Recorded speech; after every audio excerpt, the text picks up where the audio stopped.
I guess you could call this Dune Divisive too, but it's in a different way where it's just like you said, people are all over the place. So someone might dislike it, but they dislike it for a different reason than someone else. So I'm not hearing a lot of the same critiques. It's people are just kind of approaching it in very different ways. So it's interesting. Yeah, it's not like The Last Jedi where everyone hated it. Mm-hmm. We are not going into that discussion again. I refuse. That pause was 9 months pregnant. Holy God. I refuse to be baited into any more kind of discussions.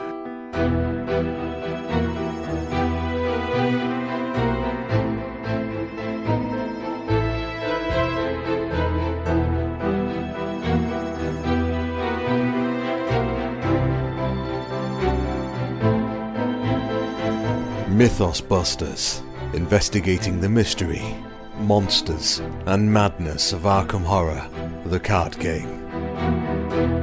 Hello, and welcome to episode 117 of Mythos Busters. I am Sean. I'm so happy to be here tonight, you guys. And with me tonight is my compatriot in pain of late, one Ian. Hi, Ian. Mm-hmm. Hello. How are you? Second member of the Salt Squad, I guess. The Salt Squad. Team NA.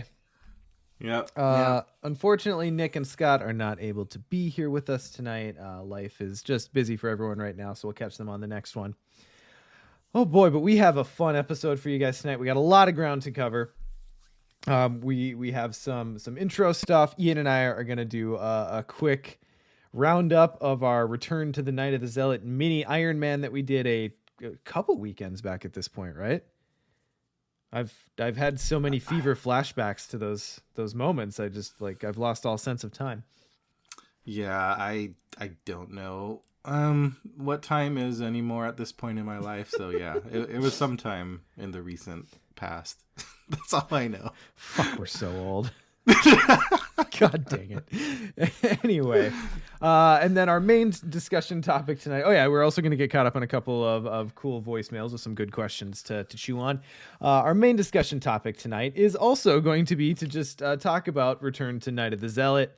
We're going to do our best to keep the editorial piece separate from the journalistic piece. And then, of course, we'll round it out with some tentacle time. But before we get to any of that, couple of quick announcements here.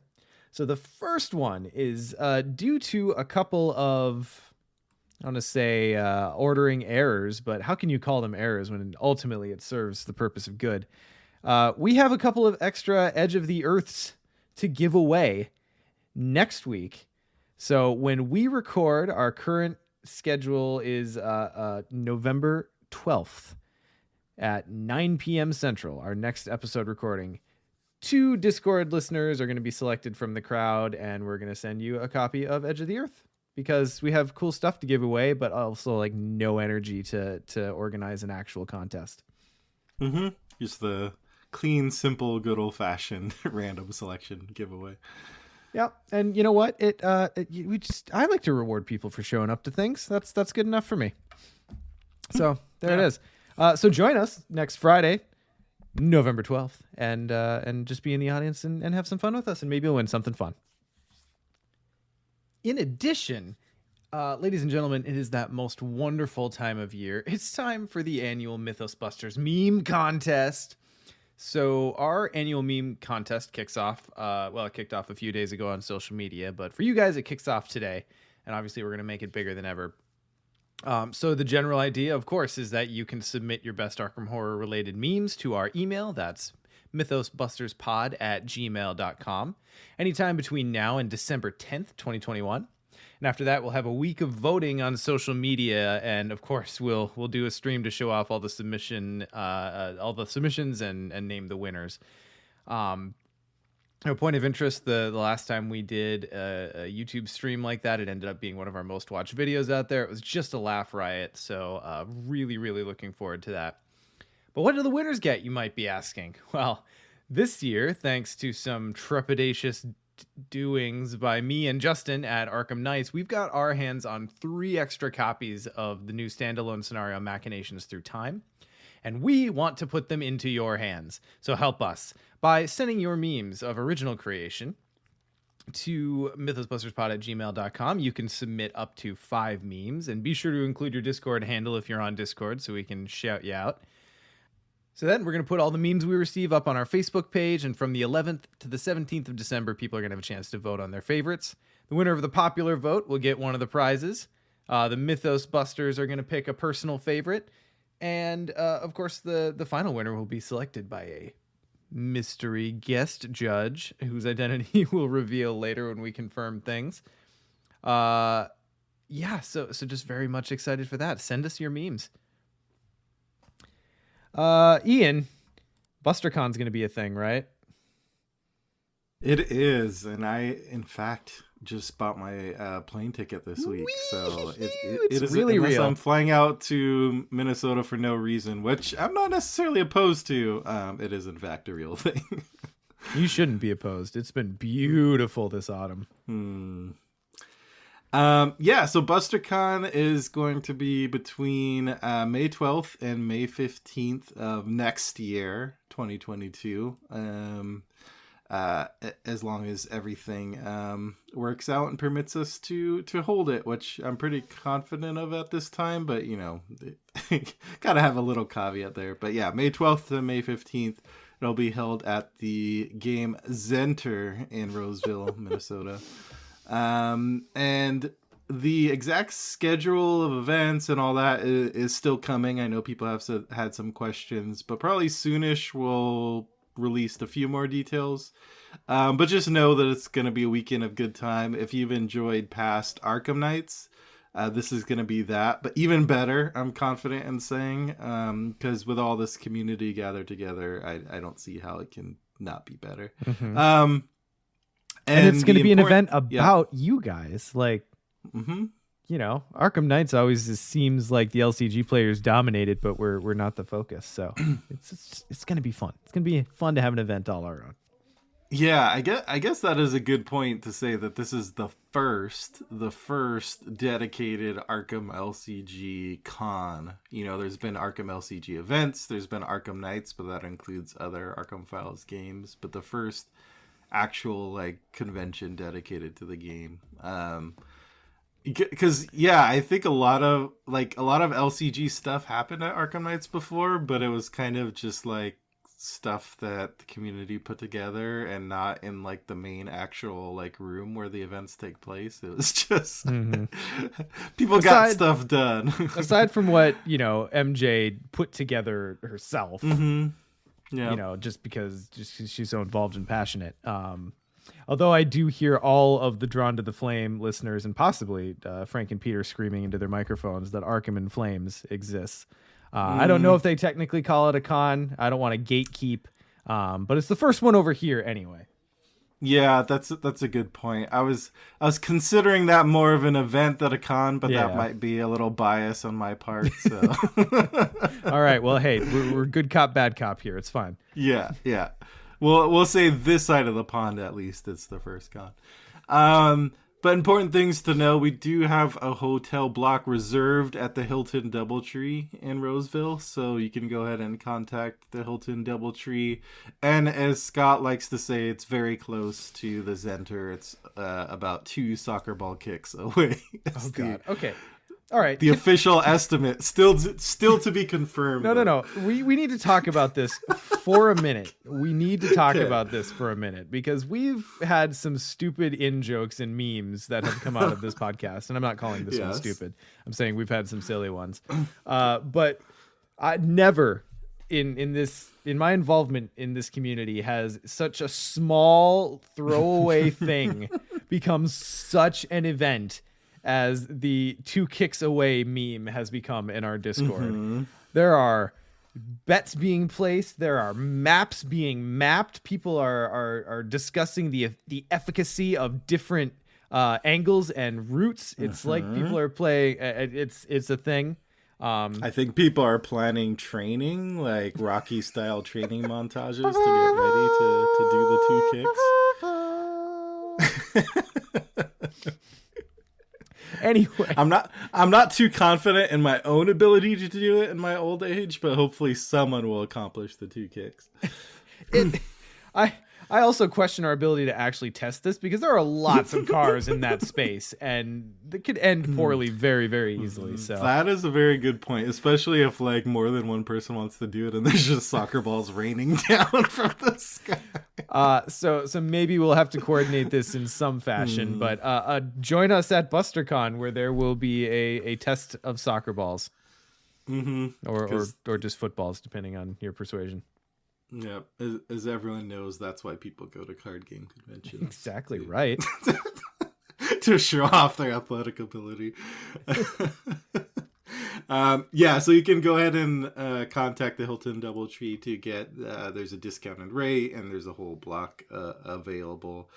So you can go ahead and call them, mention BusterCon, and we also have a link that we will have in our show notes and can throw in various other places. And the big thing, though, which we're probably going to harp on every single time because it's kind of the big event, is that Dream Eaters Iron Man, the official Dream Eaters Iron Man, will be at BusterCon 2022. And I can't wait to actually have a real in-person Iron Man with you guys again. I know. I enjoyed TCU. I did. It was its own thing, and it had its own special temperature. But oh man, I'm so excited to actually sit down at a physical table and just play some Arkham, baby. Yeah. Yeah, it's gonna be good. Yep, so stay tuned for more details to come soon about the other events other than Iron Man that will be happening. I'm sure at some point Scott is going to sit down with Star Wars CCG cards at some point during the convention. I mean, if not, he's going to make up by talking about it. Make up for it by talking about it. True. So, yeah. Excellent. So let's do a little bit of Arkham catch up. I've had a widely varied experience in the past month. It's been an unexpected and wild ride. Ian, what have you been playing? I'm glad I get to mix it up this time and talk about a lot of Arkham that I've been playing, because the past few episodes I've been talking about how little I've played. Samesies. But I actually got a chance to play some more over the past couple of weeks, and I think playing that Return of the Night of Zealot Iron Man with you kind of stoked my fire, as often happens after an Iron Man.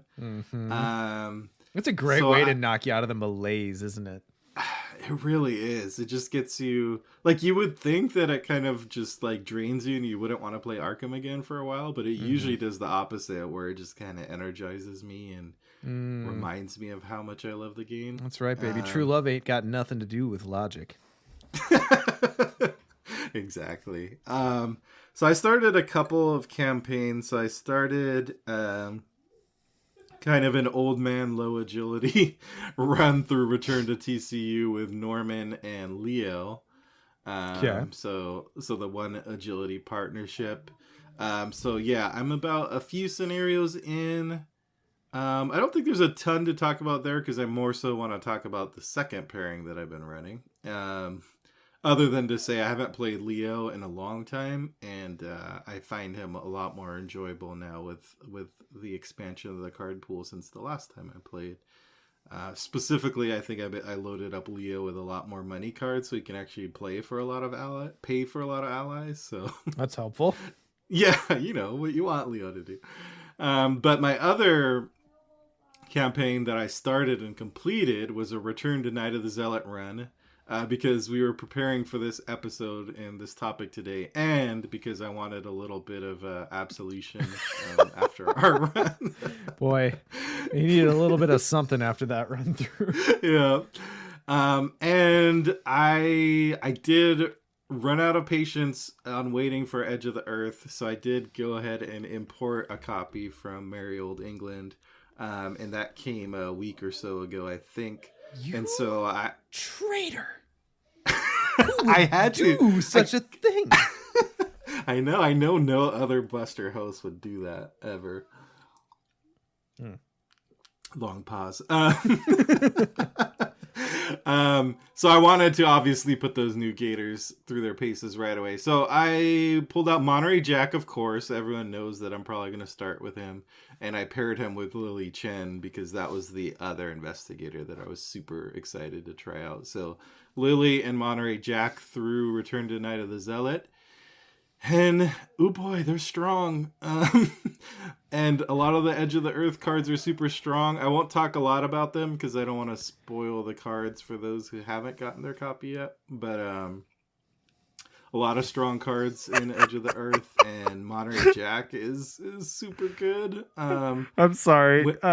Big Kahuna asked, do the British cards have the icons on the wrong side of the card? I can't. I wish they did. That would be awesome. That would be such a great touch. Yeah, so running them through Return to Night of the Zealot. Monterey Jack is super strong, so fast, can just gobble up clues. So he's kind of like another Ursula or another Finn. Everyone knows I love Finn, so he's another one along those lines. Lily was a little bit of a... How do I want to say this? A little bit of a slow burn. The first scenario is like, because she's my main killer, right? Because Monterey Jack was more just gobbling up clues. And the first scenario, like, she did her job. She put out a lot of damage, but I'm like, kind of slow compared to other killers. And then I got some XP and got some of these newfangled upgraded Edge of the Earth cards in there, and then she started going off in Midnight Mass, and then I was like, okay, now I see the potential here. And Midnight Mask, I got 5 of the cultists, 5 of the 6, almost got the 6, except for, typical Return to Midnight Mass shenanigans, taking it away from me at the last. I really thought I was going to get all 6, but 5 is great.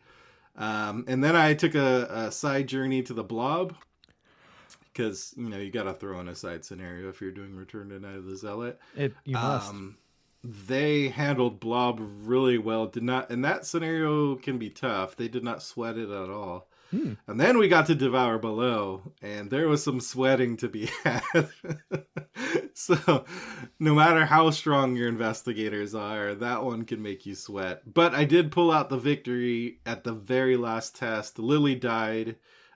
She got killed by the treachery we'll talk about later that kills you if you run out of cards. But she took down 10 enemies along the way before she went down. But Monterey Jack was able to nail the test. It came down to one last test, and so got my absolution and got the victory, thankfully.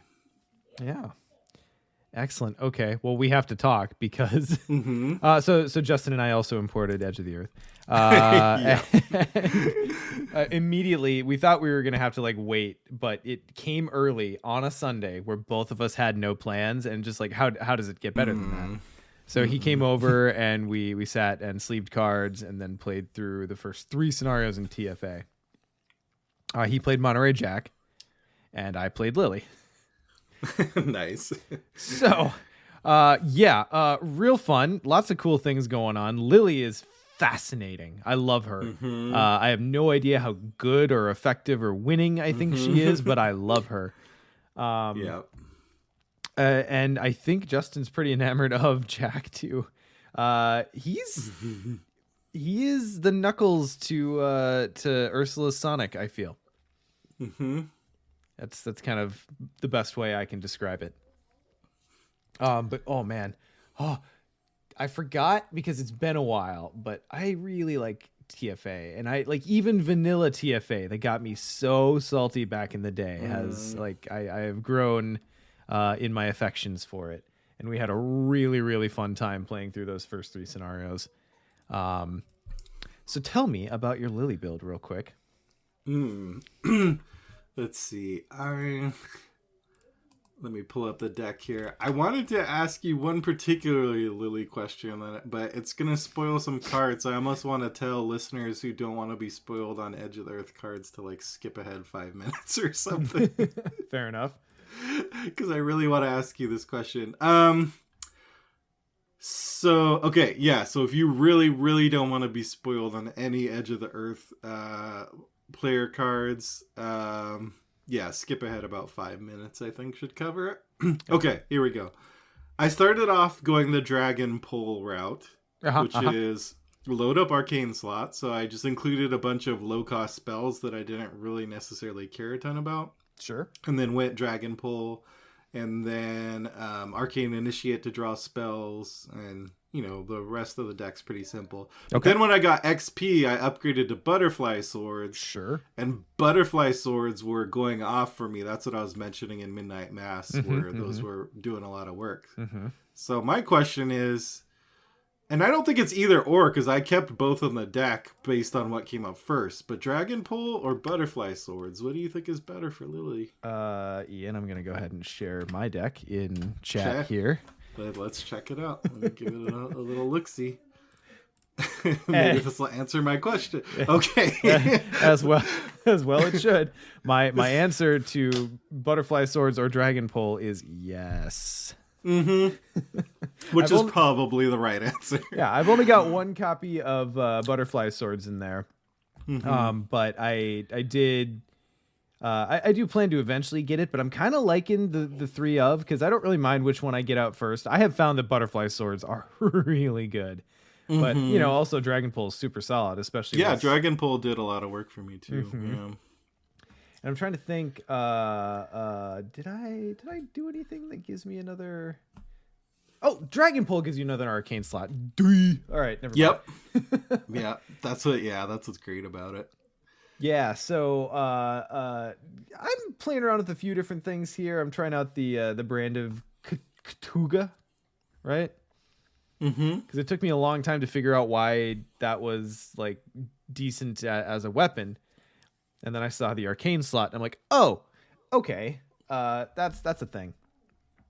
So yeah, I'm having a really good time with it. What discipline did you start with? I started with the willpower one. Yep. Again, thinking about going the spell route, at least initially. And then I did get enough XP to grab a second one, so I grabbed the agility one that like lets you do like the turbo move where you do like 3 fights or evades. Yep. Okay, perfect. That is the exact order that I did. And yeah, our decks are pretty similar looking at these. Yeah. So all right, well, great minds. You did grab Enchant Weapon, which I didn't get a chance to grab, but I really wanted to. Yeah, it was between that or another Butterfly Swords, and I'm like, well, Dragon Pull. When I've gotten Dragon Pull out, like it's tough to say whether it's better than Butterfly Swords. I don't think it is, but it's close enough that it was just like, yeah, let me get Enchant Weapons, so that way, no matter which one I get, I've got a cool option there. Yeah, I guess the big question I had around Dragon Pull was more so the setup, which goes along with one of our questions in chat right now from Big Kahuna about, does it take too much setup? Yes and no. It is a lot of setup. My approach, which I think it looks like you took a similar approach, Sean, was like lower cost spells helps. Mists, highly recommended.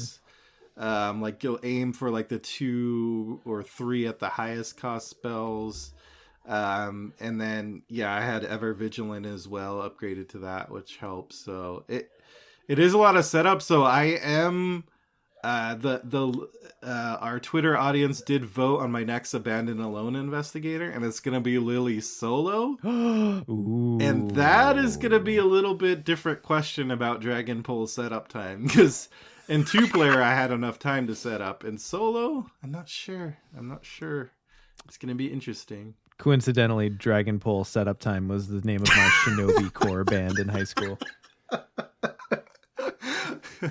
I'd listen to Shinobi Corps. Be lots of like whistles. Yeah, so I've been having a really good time with it. Justin's Jack is doing a ton of work. I find that I'm maybe a little bit more of a blunt instrument with Lily. Well, Jack is just zipping around everywhere and grabbing clues, and I'm just like, tortoising it up. Slow and steady wins the race. Right. Okay, cool. Well, yeah, that's really funny that our decks are so similar. Despite the fact that we never play together, we are of one mind. Yeah, we definitely were of one mind on that one. Okay, I think it's safe for everyone to remove their spoiler earmuffs at this point. I hope. You are I safe from spoilers. All right. You have been marked safe. So, I think then that leads on. I should probably say a few words about Arkham Knights 2021, because as fate would have it, the event that I was going to go to that was scheduled over Arkham Knights got canceled at the very last minute for COVID-related reasons. Who saw that coming? In my opinion, it should have been canceled long before it was, but hey, it was canceled 12 hours before the event, so ended up able to go to Arkham Knights and saw a bunch of people who I won't mention because like I'll forget one of them and they'll feel terrible and it will mean nothing and it's just not worth it. But it was very cool to see everyone. Justin and I got a chance to play another Machinations Through Time. So he and I actually got to take on that one as a single group because he and I showed up about 10 minutes too late to jump into the epic. So we were like, all right, well, let's just see what happens if you and I just play this. And, you know, no spoilers here, but it actually holds up as a single scenario. It's tough. There is a lot of ground to cover, especially for a low player count. But it is operable. So I'm looking forward to playing that one. Yeah. Unlike Labyrinths, where it's like don't spoil that for yourself before you get a chance to swing at epic multiplayer. Don't. Yeah, you gotta experience it the first time in Epic. It ain't worth it. Mm-hmm. And then the other cool thing is Miskatonic University Radio. Props to those guys. It was cool to see them too. They organized an epic War of the Outer Gods, and I had only gotten a chance to play single group War of the Outer Gods, and epic multiplayer was a lot of fun. I have to say the way that Doom advances, and like if you're keeping track of numbers, which they were on a whiteboard, so they were actually keeping track of each of the different factions' colors with like a bar graph as people were placing Doom on it and things were getting closer and closer to advancing. Just had a really, really good time with that. It doesn't change a lot about the way you as a single group play the scenario, aside from maybe giving you a few extra or fewer turns, I guess, if you're really slow playing compared to the rest of the groups. But the vibe that you get where everyone's contributing to these totals, and you can actually we actually bothered with wards, and you know, if you play that scenario single player group, there's a lot of mechanics built in there that you don't get to interact with. So that was a lot of fun. Had a great time. Yeah, I imagine we'll have an epic of Outer Gods at BusterCon as well. I would like to experience that. Yes, absolutely. All right, and then the Sunday of of Arkham Knights. And this is how weird my schedule got, because when I wasn't going to be able to make it to Arkham Knights, we're like, well, I'll be back on Sunday though, but probably too late to actually do anything. So let's do Arkham Knots. So I was both at Arkham Knights and in Arkham Knots, so I guess I'm a traitor to both sides. Yep. But you and I took a run against Return to Nazi. We sure did. Do you want to talk about that now, or do you want to talk about it when we're... I feel like we need to separate our editorials a little bit, because look, I am still salty from that playthrough. I've separated myself from it a bit, but that one is going to leave a scar. Yeah, I guess we should talk about it a little bit now. First of all, it's out on our YouTube. Yeah, go ahead. It's out on our YouTube. We played it on Twitch. So if you care to go watch a, roughly 6 hour, we did Return to the Night of the Zealot, and we threw in Bad Blood because I was playing Parallel Agnes. It's out there. So yeah. And I was playing Amanda. Sean had Parallel Agnes, as mentioned. And it started out promising enough with the Gathering, Return to Gathering, at least in terms of entertainment value. Because boy, did we push that beginner scenario to the very end. And we went on the very last turn, I think. Was it the very last action, too? I don't remember. It was close. It was within someone's last possible turn. I don't know if it was last action, but it was close.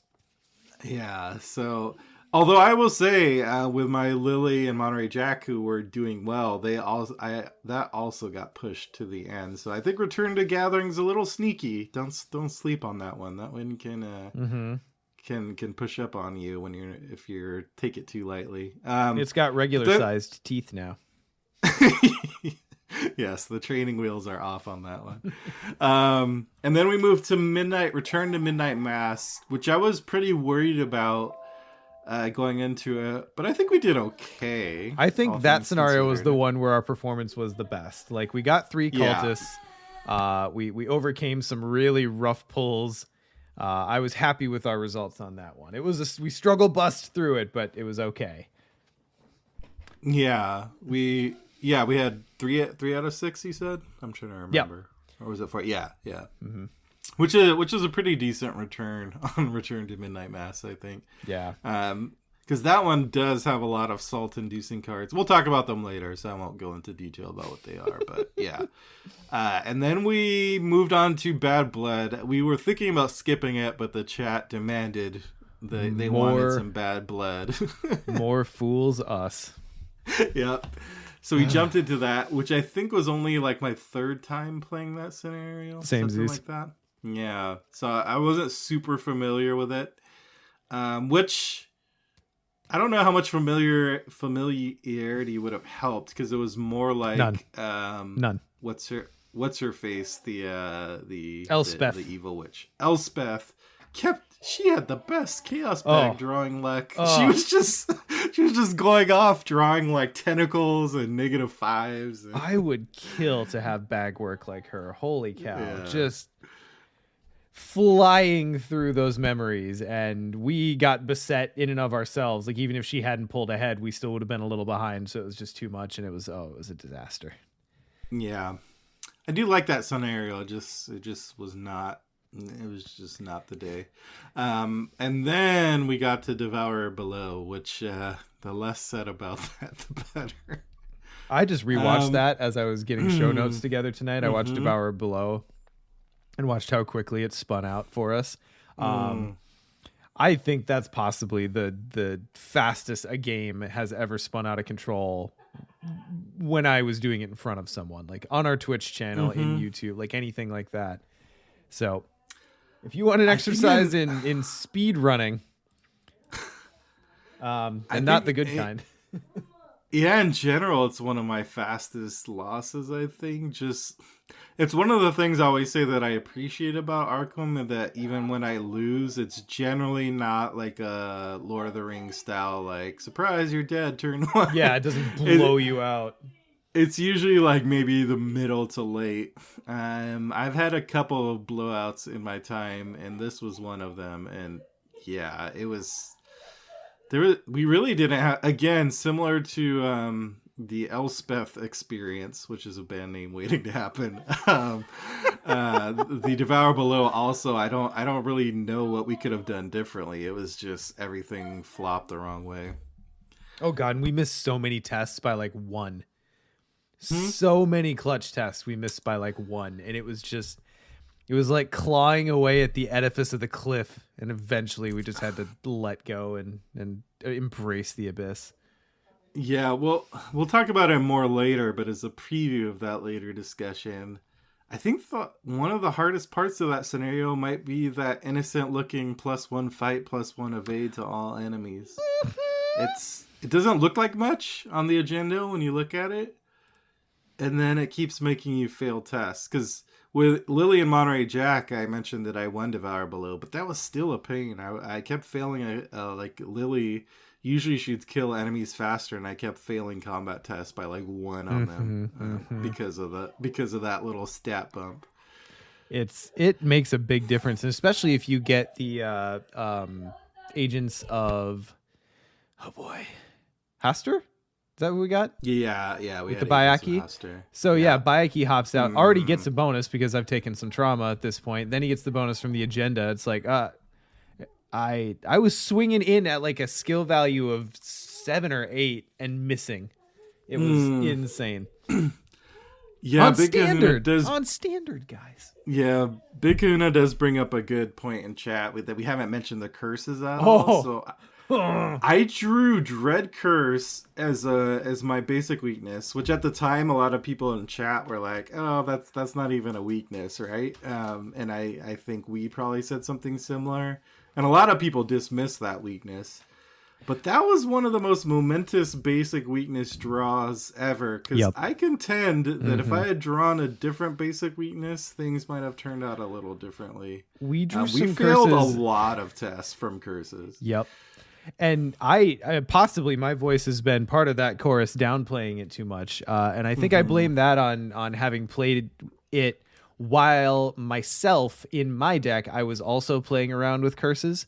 So like the fact that makes a difference. The fact that I was playing a bunch of different investigator combinations that were using some combination of bless and curse cards. So the fact that more curses were getting added to the bag was not that big a deal. But when it's just on the encounter side doing that, holy cow, that was impactful. We drew those curses at the worst possible times. Yeah, and we each had Promise of Power, which compounded it, but it's not like we were playing crazy curse builds, and I don't think we weren't super crazy about using Promise of Power either. No, but my favorite part is that like we still never hesitated. We just used it when we needed to use it. Yes, I will press that big red button. I mean, the hole's already this deep. What's another shovelful? Exactly. Gotta get nice and cozy down here. But either way, saltiness aside, and we did get blown out. Holy cow. It was a good time, and it definitely reinvigorated my Arkham. I was going to say bone, but I don't know that that's the word that I actually wanted. It scratched my Arkham itch. It created an itch that I then had to scratch by playing Arkham. There we go. One prescription, more cowbell. Okay. And yeah, it was fun. It was good. It's not an official Iron Man. Big Kahuna did ask, is this the first Iron Man loss for the Busters? No, because that was not an official Iron Man. This was an amateur side project with me and Ian. So the Busters record is still intact. Yeah, we haven't established firm rules, but I think we have to have a four-man team to be an official Busters Iron Man. Yeah, that seems about right. Yeah, that's my story, and I'm sticking to it. All right. So yeah, Arkham Knights was a good time. As I mentioned last episode, if anyone else goes to the other Arkham Knights, definitely post it on our Facebook. Send us messages. It'd be really cool to see what else is going on. I know Frank from Look What I Found, or what is it? It's Working a Hunch. It's one of those things. He was messaging Scavenging. Me. Yes, that one. They had an Arkham Knights over in the UK, and he was sending me some pictures. Oh God, I do really like those playmats. I got the final hour art one by going to proper Arkham Knights myself. I missed out on the Patrice playing her violin. I really like that one for Deep One Daddy. I really, really like that one. It's so absurd. Yeah, I think that one's probably going to hit my table, and I'll use that one more than the rest, because it is absurd, but the Patrice art on that is great. All right. Yeah, so... God, where was I? So send us stuff, Arkham Knights, if it's still going on. I don't know if any other stores are still hosting anything. And then for anyone who's coming to BusterCon, we are going to have some of the swag that they had at Arkham Knights for giveaways at BusterCon. So look forward to that. It's going to be cool. All right. Wow. Meaty intro tonight. And we're not quite to the meat yet. Let's get to the tomato, I guess. This metaphor fell apart. Pre-meat? I guess. The pre-meat? No, thank you. Not pre. This is the pre-meat now. Let's just start calling buns pre-meat. I don't guard. like it. I said it and I don't like it. All right. Anyway, we have a couple of voicemails to get to. So let's do that. Hey, Mythos Busters. My name is Colin, and I wanted to report a supernatural incident that you may want to look into. So the other night I was taking a walk in East Town when all of a sudden I heard some yelling. I turned to see two men standing outside of Velma's diner, one angrily brandishing a baseball bat and threatening the other, who looked surprisingly calm and was holding a white paper bag. Just as the enraged fellow was about to take a swing, the calm man opened his bag and pulled out a donut, shimmering in the light from the neon diner sign above them. All at once the belligerent brute froze in place, eyes wide and enraptured by this sweet treat. After a few moments, this man then tilted his bat forward and then pulled it back rapidly, striking himself right in the forehead and knocking himself out instantly. After this, the silent donut wielder placed the baked good back in the bag and walked away without any indication of concern or worry. It was the wildest thing. I've been thinking about it a lot, and the only explanation I can come up with is that there must have been some sort of hypnotic glaze on that donut. Anyway, I'm not the professional you are. I hope this report helps, and keep up the good work. It was a long walk to a donut joke, but I am here for it. Yep. It really makes me miss Double or Nothing. Aww. And Nick's not here to scream that taboo is optional. Because it's not optional for me. I must have adhered to taboo at all times. Taboo is sadly. optional. That wasn't a Nick impression. That was just a thing. I don't know what it was. Yeah. Let's just keep moving. Nick's not from Michigan. Yes, so thank you, Colin. Appreciate the voicemail. And by all means, feel free once you figure the mystery out to share the recipe. I do love a good glaze. Okay, so moving on from there, we've got a written voicemail that I'm gonna pull up here. From one Jim M. So Jim, thank you for writing in. I'm not going to read the whole thing, but he asked a couple of really good questions that I feel like are worth discussing. So first, and he was hoping this would have come up in the revised core set episode. So more fool us for missing it. But what do you think the revised core set's worth is to someone who is just kind of getting into the game, or I think in Jim's case, like maybe got in with the core set back in the day and is now just getting actually into the game? So a player with one core set and maybe one campaign's worth of cards. What are your thoughts on the revised core set to that player specifically, to a newish player? A newish player.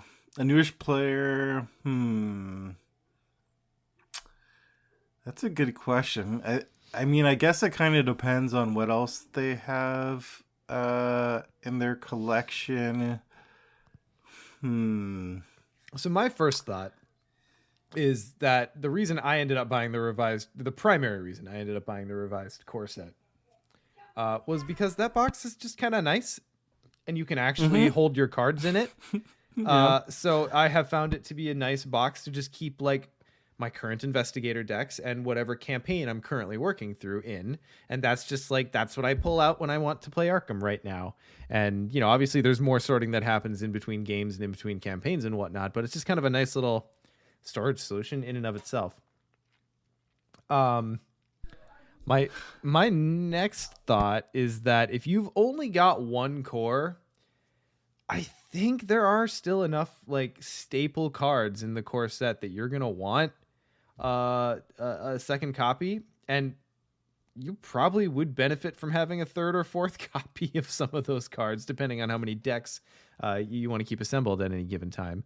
If you're like me, it's an absurd level of decks assembled at one time. It's too many decks that share cards, and every time you go to grab one of them, you've got to like find 12 cards split among 3 other decks in your interim storage because you're a committophobe and can't just like finish one campaign. So I mean, I think that it's worth it for the extra cards. I do think that the staples that they added, like Charisma, was a really, really, really good add to the core set, and takes a little pressure off of Miskatonic Museum, which is nice. Yeah, I definitely think it's just looking at it as a product, and we talked a little bit about this when we were going over the revised core. It's a great product, just taken as what it includes. I think the question really depends on, because I think if it's comparing like, do I get a revised core or do I grab like this new campaign that I don't have? I'd probably lean towards the campaign just because it's, more content to play. But if it's not that dire, if you think you can swing both, then I think it is worthwhile. Just all the things you mentioned, I'll go a long way for a good box. I think a lot of card game players are the same. All you have to do is dangle like a functional box in front of us, and we'll jump through a lot of hoops for that. So, but also the multiple copies. It does have the all art versions of like investigators and some of the player cards, which is a nice little extra bonus incentive. So it's not like you're just getting extra copies, but they're also extra art as well. That actually, and this is a tangential thought, so follow me here for a quick minute. It occurred to me the other day that the classic, they're not all Magali, but most of them in the core set, the original core set were Magali. Are those going to become a little bit of a collector's item? Not like, chasing rares, because, there's probably enough classic core sets out in the wild that if you really want to find one, you can. But I just wonder if a year or two down the road, like the OG art is actually going to be the rarer stuff. Yeah, that's a good question. It depends on how rare the old cores will become. It's also wild to think that new players who come in with a revised core, like that's what their main default image of like Agnes and Skids and everyone else is gonna be, compared to the version that I have in my head when I think of those investigators right away. Mm-hmm. I still want to know why they won't let us see Agnes's eyes. I just want to look my waifu in the eyes, FFG. Why can't she look at the camera? What is that? Although I do have to say, I love the upgraded art on Dark Memory. The new art on Dark Memory is really good. But I don't know. I'm partial to Magali. I'm an old guard LCG fan. Show me some Magali and I'll show you a card game I probably like. Yep, it's hard to beat her art for a lot of characters. Now, that's not to say that I think it was Alexander Karch who did the new ones. Big fan of his too. Like he's done some really good stuff in Lord of the Rings and in Arkham, but Magali's Magali. Yeah. For sure. So like what else does the revised core set offer a new player? I mean, is that kind of it? Storage, full sets? Alt art Immorthoth. Spoiler alert. Yeah, it does. I mean, I like for a brand new player, I think the way it packages things is kind of nice. Like, the decks each investigator deck is kind of packaged in its own little plastic envelope. I don't know what to call that. Plastic wrap, and each scenario the same way. So those kind of like quality, it only matters like the first time you open and play everything. So if you've already played, it's not that big a deal. But everyone make your where is Lita Chandler jokes now, because soon that meme will be a thing for just us old geezers in Arkham who remember the old core set, because she was very easy to find in the new one. Yeah, they should have pasted Lita to like the top of the box or something.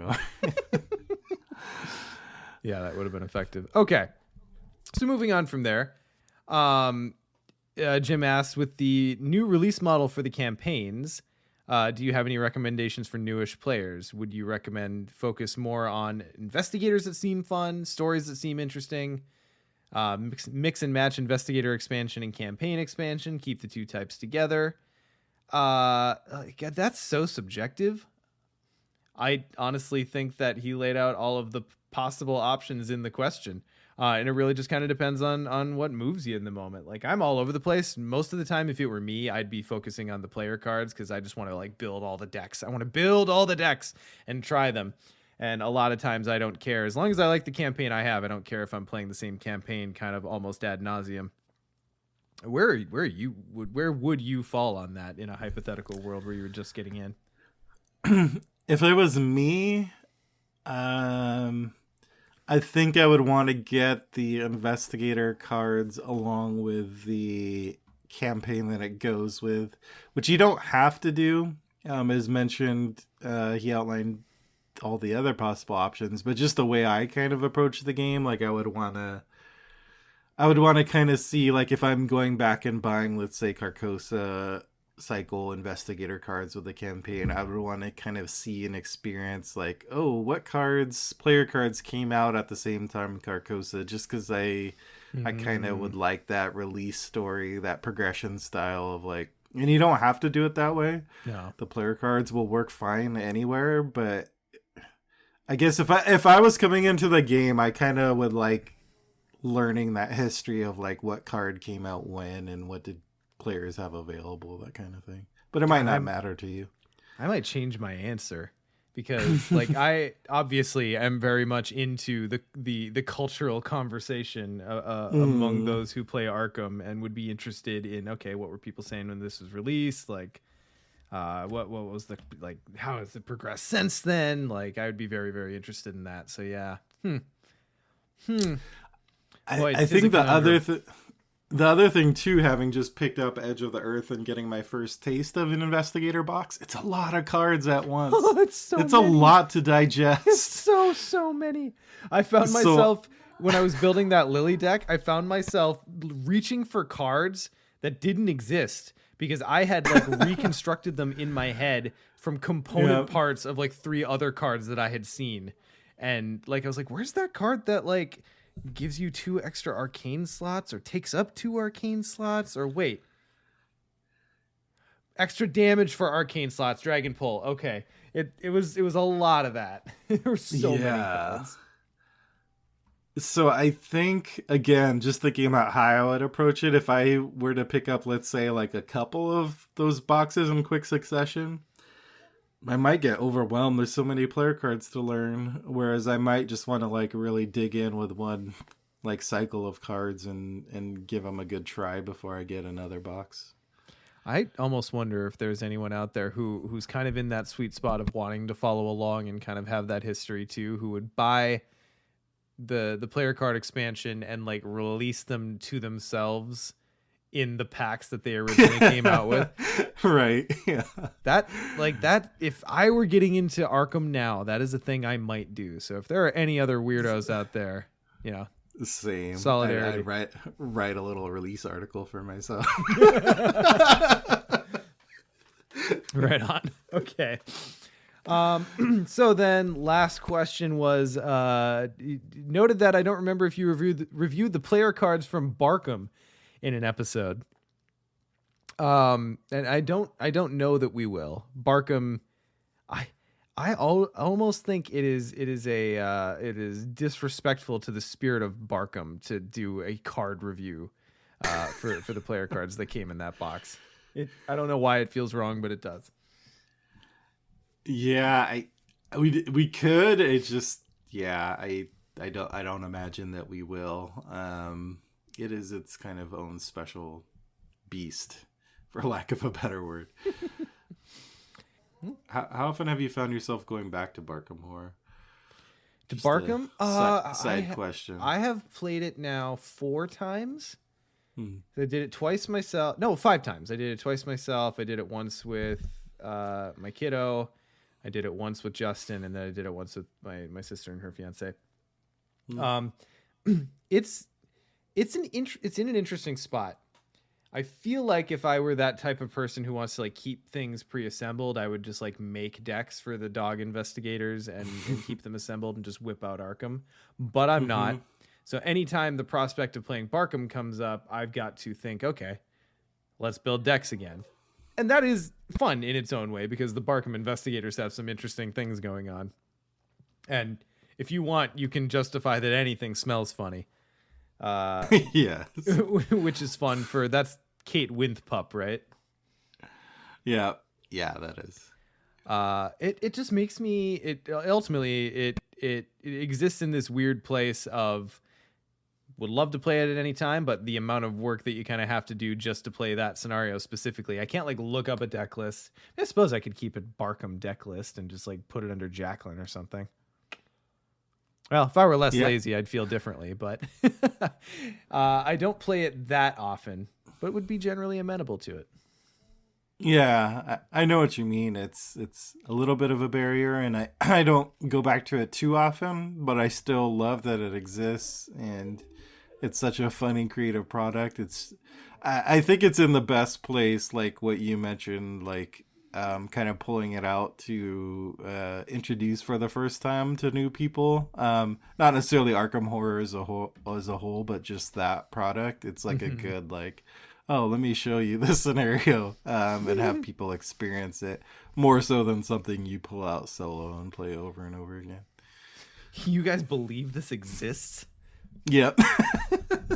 My God, I still can't believe that exists for how risk averse FFG seems sometimes. It's a thing of beauty that exists, and I'm very, very sorry to anyone who missed out on getting it. And it's unfortunate that it was such a limited run because it's a really, really cool product. Agreed. Yep. All right. Well, thanks, Jim, again for writing in, and thanks to Colin for calling in. Of course, as always, if you want to call us, leave a message, drop an opinion, disagree with us, agree with us, always. Feel free to call into the Mythos Busters hotline. That's 203-493-6984, 203-493-MYTH. Of course, you can go out to our Facebook and just click the call button if you like things done for you. And then, of course, you can always just send us a recording, and we'll play that too. It's all good. Wonderful. Okay. Ian, quick run through patron stuff. Let's do it. Yep, let's do it. So thanks to our board members. That's Chris B, Chris H, and Chris M, our conglomeration of Chris's. Morin, Jared, Ian, Kyle, Philip, Patrick, Abilio, Jesse, Chad, and Robert. Thanks so much for your huge support of the podcast. And a special shout out to a random patron this time around goes to Lanny De Silva. Thanks, Lanny, for your support as well. If you have never visited mythosmerch.com, you should, because there's lots of fun Mythos Busters related and Arkham Horror related merch there. Buy it, take pictures of yourself wearing it in the wild, send it our way, because that always tickles us if we see our merch being shown in different places out in the actual world. Quick thing. There was so much Mythos Busters merch being repped at Arkham Nights, despite the fact that it was announced like 2 weeks ahead. There was so much that I saw people in like the Pride shirt. Someone That's had awesome. A water bottle. Like I was, it made me feel like it made me feel imposter syndrome. Let's go with that. Yeah, it was very, very cool. And hopefully we'll see some more at BusterCon. I'm sure we will. Oh yeah. We'll be shamelessly repping it ourselves, so keep us company. Yeah, I'm just going to be head to toe in Mythos Busters stuff, which I think now that means we need some Mythos Busters shoes and socks and thongs. What else are we missing? What? Yeah, for sure. Yep. Mythos G-strings. Definitely got to have those. I think that's good for now. That's our patron business. Excellent. Oh, and I just want to take a quick moment. If anyone, and I know there are so this is really weird, but there's a gradient of people who listen to podcasts, some of whom are very sensitive and knowledgeable about noise and sound quality and like high quality editing. And to those people, we're sorry. And then there's people who kind of just don't even listen to that. They aren't listening in headphones, whatever. If you're one of the people who notices that perhaps I sound a little bit different tonight, it's because I was finally able to upgrade my podcasting microphone for the first time since I started podcasting about LCGs in like 2014. And I could not be more pleased. And I'm geeking out about it, and like this is going to be the kick of the butt I need to finally get back on finishing up my parts in the new Dissonant Voices. And it's all thanks to the Patreon and our patrons for helping us fund what we do here. and I don't know what ultimately I'm going for, but I'm just very excited about my new equipment, and I wanted to thank everyone for contributing to what we do, and it means a lot to us. So thank you.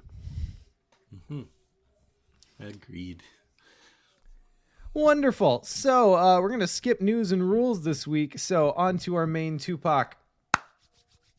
Let's talk. Time for the meat. Let's talk some return. So Ian, what are return to boxes? Return to boxes are essentially, so we have all our main cycles of the game that have been released over time. We're on what? Cycle 6? I can't remember. 5 or 6. Dunwich, Carcosa, TFA, TCU, Tree Meters, Innsmouth. 7. 7. We're Wow. 7th is about to release. So creeping up on 7. So we've had quite a few cycles, each with 8 scenarios that have come out. But the return to boxes, as you might guess from the name, are a return to each scenario, in which the designers go back to the scenarios in that campaign, and they add new cards to it. They take some of the cards away and replace them with new ones. They might change up some of the rules. They also add new player cards, which are usually or always player cards that came out during that cycle, but they provide like upgraded versions of those same player cards or different versions.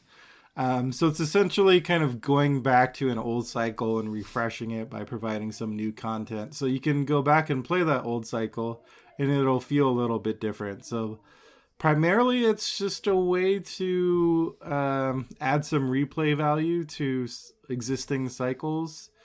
And they all come in a very cool box that can be used to actually store everything. Yeah. So they're unlike most living card game products from FFG, these ones, and it has changed, to be fair to FFG. They've started moving in this direction, and the return to boxes kind of set this off, I think.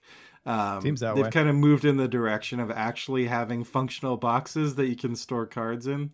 And so you can actually store your whole cycle in these return to boxes, both the old cards and the new return cards, which I do. As soon as I get the return to boxes, throw them all in there, and it's a great storage solution. So that's another great reason to get return to boxes. And not to like compare notes too hard, but that's like bullet point A on my list. Like, not to be that guy, but I love when my cards come in a box that's made to hold cards and not sit on a shelf. Yes. I mean, also the boxes that hold cards do sit on shelves, but like that's not their primary purpose. They, they moonlight in shelf sitting. I don't know why I went down this tangent. I regret it. I don't know, but I'm glad you did. But the storage piece of it is huge because they're so nice. Like I have all the campaigns for which a return has come out just neatly tucked away, and you can display them as art, or you can display them as the little card catalogs. And if you're not displaying them as the card catalogs, I want to know what's different in your brain. This has got to be something special.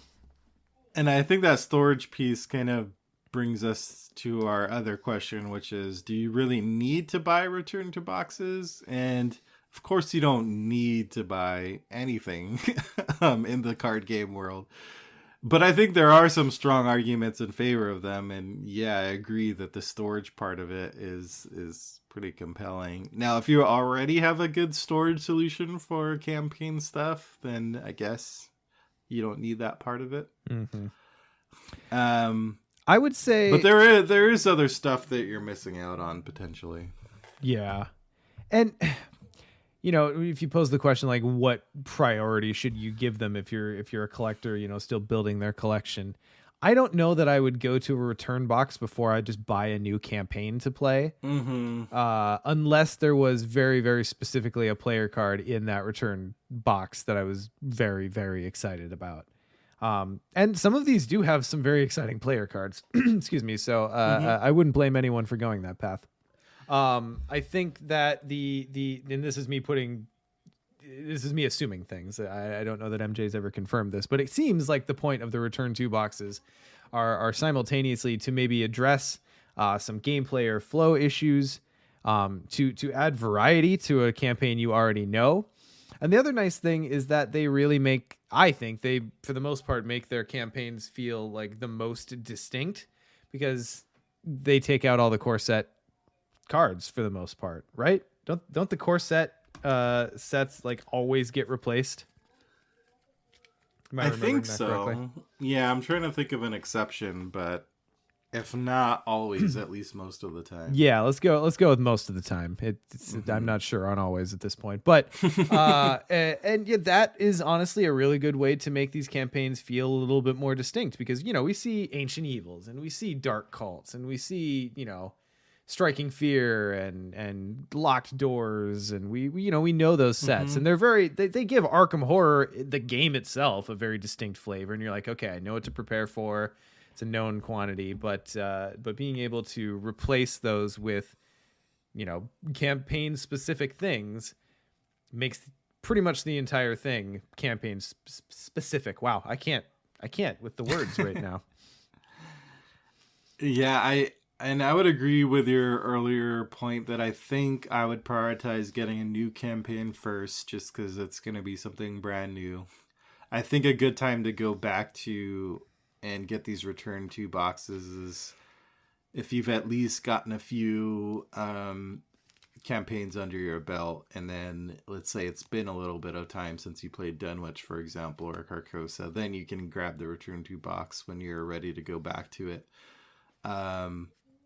I think it's also important to say what the return to boxes are not, which is, and maybe this isn't important for everyone, but for people like us that came from the Lord of the Rings world, where there were these things called nightmare scenarios, which similarly went back to old scenarios and added cards.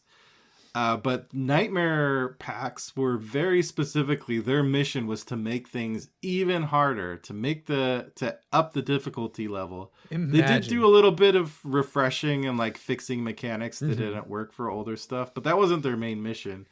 Whereas these return to boxes, they're not nightmare boxes. Like, they're not meant to just make things harder. Return to Night of the Zealot, I'll say, is the exception, which I think generally does make things harder, and we'll talk about that in a second. But in general, for the return versions, I think they are good for new players in the sense that they don't just like crank up the difficulty. They might in certain scenarios, but it's not really why they're there. And I really, really like that Arkham has the structure already built into it to deal with difficulty. So that you can add variability with these return boxes without having to crank things up. Because with Lord of the Rings, I was not a casual player, but I wasn't the kind of player who was always looking to get beat up. Sometimes it was fun, but sometimes it's like, I just want to play with these cards that you gave me. Can I just play with these cards, please? But I love that in Arkham, those two things are kind of divorced. Like, it's variability for variability's sake. And, in some ways, just because it's different, sometimes it can be harder, but I don't think overall it affects difficulty a whole lot. Again, Night of the Zealot accepting. Yeah, I think the one big question that newer players might have is like, with the new release model of like 2 big boxes, are the return 2 boxes going to keep being a thing? And the answer is, we don't know. No one knows yet, so we'll see. I really don't know if we'll get a return to the edge of the earth. Yeah, exactly. If I had to make a gut guess, I would say probably not, because I don't know if it quite fits into this new release model, but who knows, maybe they will. Do we know yet if the campaign box for return, or for oh my god, I'm already jumping ahead, for Edge of the Earth, normal Edge of the Earth, is gonna be of that the paper stock that could actually hold cards, is gonna be of the same construction quality as the return boxes and the LCG boxes of yore? I don't remember if they said that. I know it's meant to store cards. It is, okay. and be actual storage. So I assume it'd be, but I'm not sure. Because I can confirm that the player card expansion is not. It's in the I think the box type debuted first with Game of Thrones second edition, where it's really just meant to look like a box on a shelf, but the box itself is just like an elaborate straight jacket for the cards that are held on the inside. Yeah, it's just cosplaying a box. It's not really a box. Well, hello, caddies. TikTok. Yeah. All right. Well, I'm sure we'll talk more about returns. Are we due for any more though? I suppose even if they don't continue it through Edge of the Earth, we have to still get like Return to Innsmouth, right? And Return yeah. to What do we got Dream Eaters. next? Return to Dream Eaters. Yeah, they haven't announced anything, so yeah, TBD. Yeah, as Big Kahuna pointed out, we're very, very close to return to the point of no return. Which I think at that point the universe just implodes on itself, right? That's a glitch in the matrix that we can't withstand. Yeah, I hope we do, because I'd like to see what they do with Dream Eater stuff, but we'll see. So the last thing I want to say about return boxes in general is kind of like I was just kind of curious how you play through them. My experience is that when I get a return box, for me, because I've been playing the game since launch, I've already played the campaign a lot. So I want to, with the return box, I want to see all the new cards. So with a lot of the return boxes, you're mixing in randomly new items that you may get some, you may get all, you might get none, because they're randomly mixed in with a lot of new items. Some encounter sets are just replaced, and you get those always. But in my experience, when I'm playing through a return box for the first couple times, I am engineering it so that all of the new stuff gets included where possible. Do you do that as well? I do, and which goes a little bit against the type of player I am, because longtime listeners know I'm very like stickler by the rules with everything. So according to the technical rules, those like new locations should be randomly shuffled in, and you randomly choose. But I do stack the deck as well when first playing through, and I'll make sure that I get all the new locations, for example, because, yeah, I want to experience. Although I haven't done that with Return to TCU, and it's not on purpose, I just kind of forgot. But usually that's how I play through Returns. Well, yeah, and when we get to Return to TCU, we got a lot to talk about with the tarot stuff and whatnot. But now I find myself, if I'm going to go back and play a campaign for which I own the Return and have played the Return a few times, where it's not like now that's the new thing. I've been doing the variant where, so any of those sets that convert from one encounter set to another in the Return box, I shuffle those together and take a random number of cards equal to the, whatever the number of cards in that set is. So I'm doing like the true random, where like it might be a little bit of vanilla, it might be a little bit of new stuff. And that has been fun, because that adds a level of like, you just straight up don't know what's coming out of the deck or what's even in the deck at this point. Which, is pretty fun. It's nice to be able to add something new to something that you know extremely well. I need to try out that mode, because I haven't really tried that out, but it is something that's specifically called out as a mode in the instructions, if I remember right. Would recommend. I don't think it has a name, does it? It might be chaos. Yeah. And as Big Kahuna points out, it is valid to point out that for encounter decks that are really trying to combo and hit a specific thing, sometimes the return box changes what that thing is. And if you do this variant with those scenarios, it can weaken the encounter deck's ability to hit those combos. So, be aware of that too. But in general, I recommend that mode. Yeah, it does kind of hinder the player potentially if you're the type of player, which I don't know if it's something that gets talked a lot about in Arkham, but the knowledge of the encounter cards in a scenario is something that is part of the skill of the game that doesn't get talked about a lot. But knowing like, okay, we've seen 2 of that one, I can safely do this, but with this variant, that takes that away a little bit. Oh yeah. I mean, you've hit the next level of being an Arkham player when you're counting the number of ancient evils you've seen. Yep. All right, perfect. So, any closing thoughts on the Return format in general? No, I'm a big fan. Some I'm a bigger fan of than others. There's none that I don't like, but I think once we've gone through and kind of talked about all the return to boxes on future episodes, we'll do a little bit of a ranking probably. Yeah, I definitely have. There's a hierarchy in my mind for sure. Mm-hmm. So that'll be an interesting discussion. Okay, so then let's get on to the player cards. We've got a nice little clutch here. So let's start with Guardian. Physical Training is a level 2 Guardian card. It costs 0. It has 2 willpower icons, 2 combat icons, talent traded, squiggly boy, spend 1 resource, you get +1 willpower for this skill test, or you get +1 combat for this skill test. So adding icons, reducing cost for 2 XP. Now, Ian, when this came out, it was a nice little bump down from the core set Physical Training. And, you know, the criticism we always had of the core set ones was, oh god, it costs 2. Yeah. On top of which I then have to spend resources just to make it work. Like, it's such a sink. Like, that was always our criticism of it. In a world now where we have the level 4 versions of these, where they replenish their resources, where do you think the level 2 versions sit? I think they still have a niche because not everyone's going to want to spend that much for talents, that much XP, I should say. Well, and these are available to off-class people too at level 2.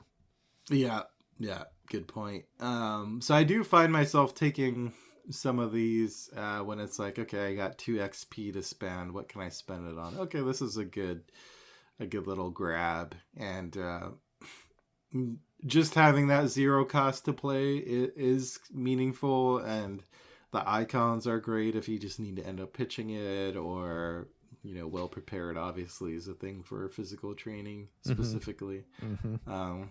I have grabbed it just for like well prepared, where I'm like, okay, 2 will, 2 combat icon. So yeah, I think they still have a place.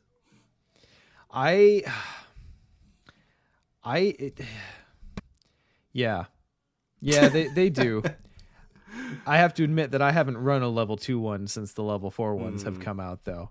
And maybe that's just because I'm not looking at the right options in off class, because I feel like maybe that's the most interesting place for the level 2 ones. But God, the level 4 ones are so good. They're so strong. good. Yeah. Like, if you can get the level 4 one with 2 stats that you care about, and they're pretty good about doing that in the classes they're in, they are so solid. Yeah, for sure. And I think potentially the level 2 can be like a stepping stone, as someone is mentioning in chat, Big Kahuna is mentioning in chat, to the level 4. Yeah. So Physical Training specifically, though, among the clutch of cards, Guardian card offering willpower and combat. Combat, obviously, you want. I think Physical Training is kind of in the top half of the original core set talents, just because it's a pretty good way for Guardians to get some willpower when they need it. So as long as you're running a decent resource engine or resource acceleration, and you can afford to pay for this, it's a really nice way to just flop this out and be like, okay, I can handle the occasional willpower test now, because not every Guardian walks into a room feeling that way. Yeah, definitely. Yeah, will in combat as a Guardian can get you pretty far. So I think it puts you where you want it to be. And I do really like the extra icons on the upgraded ones, because if you play the first one, great, it's down. You draw the second one, there's no point in playing it. So having really good icons, and the icons that you cared about in taking it to begin with, is quite good. So you're not really sad to see the second one most of the time. Yeah, for sure. So, yeah. All right, Ian, blast us with the next one. Will do. This is Dynamite Blast, level 2.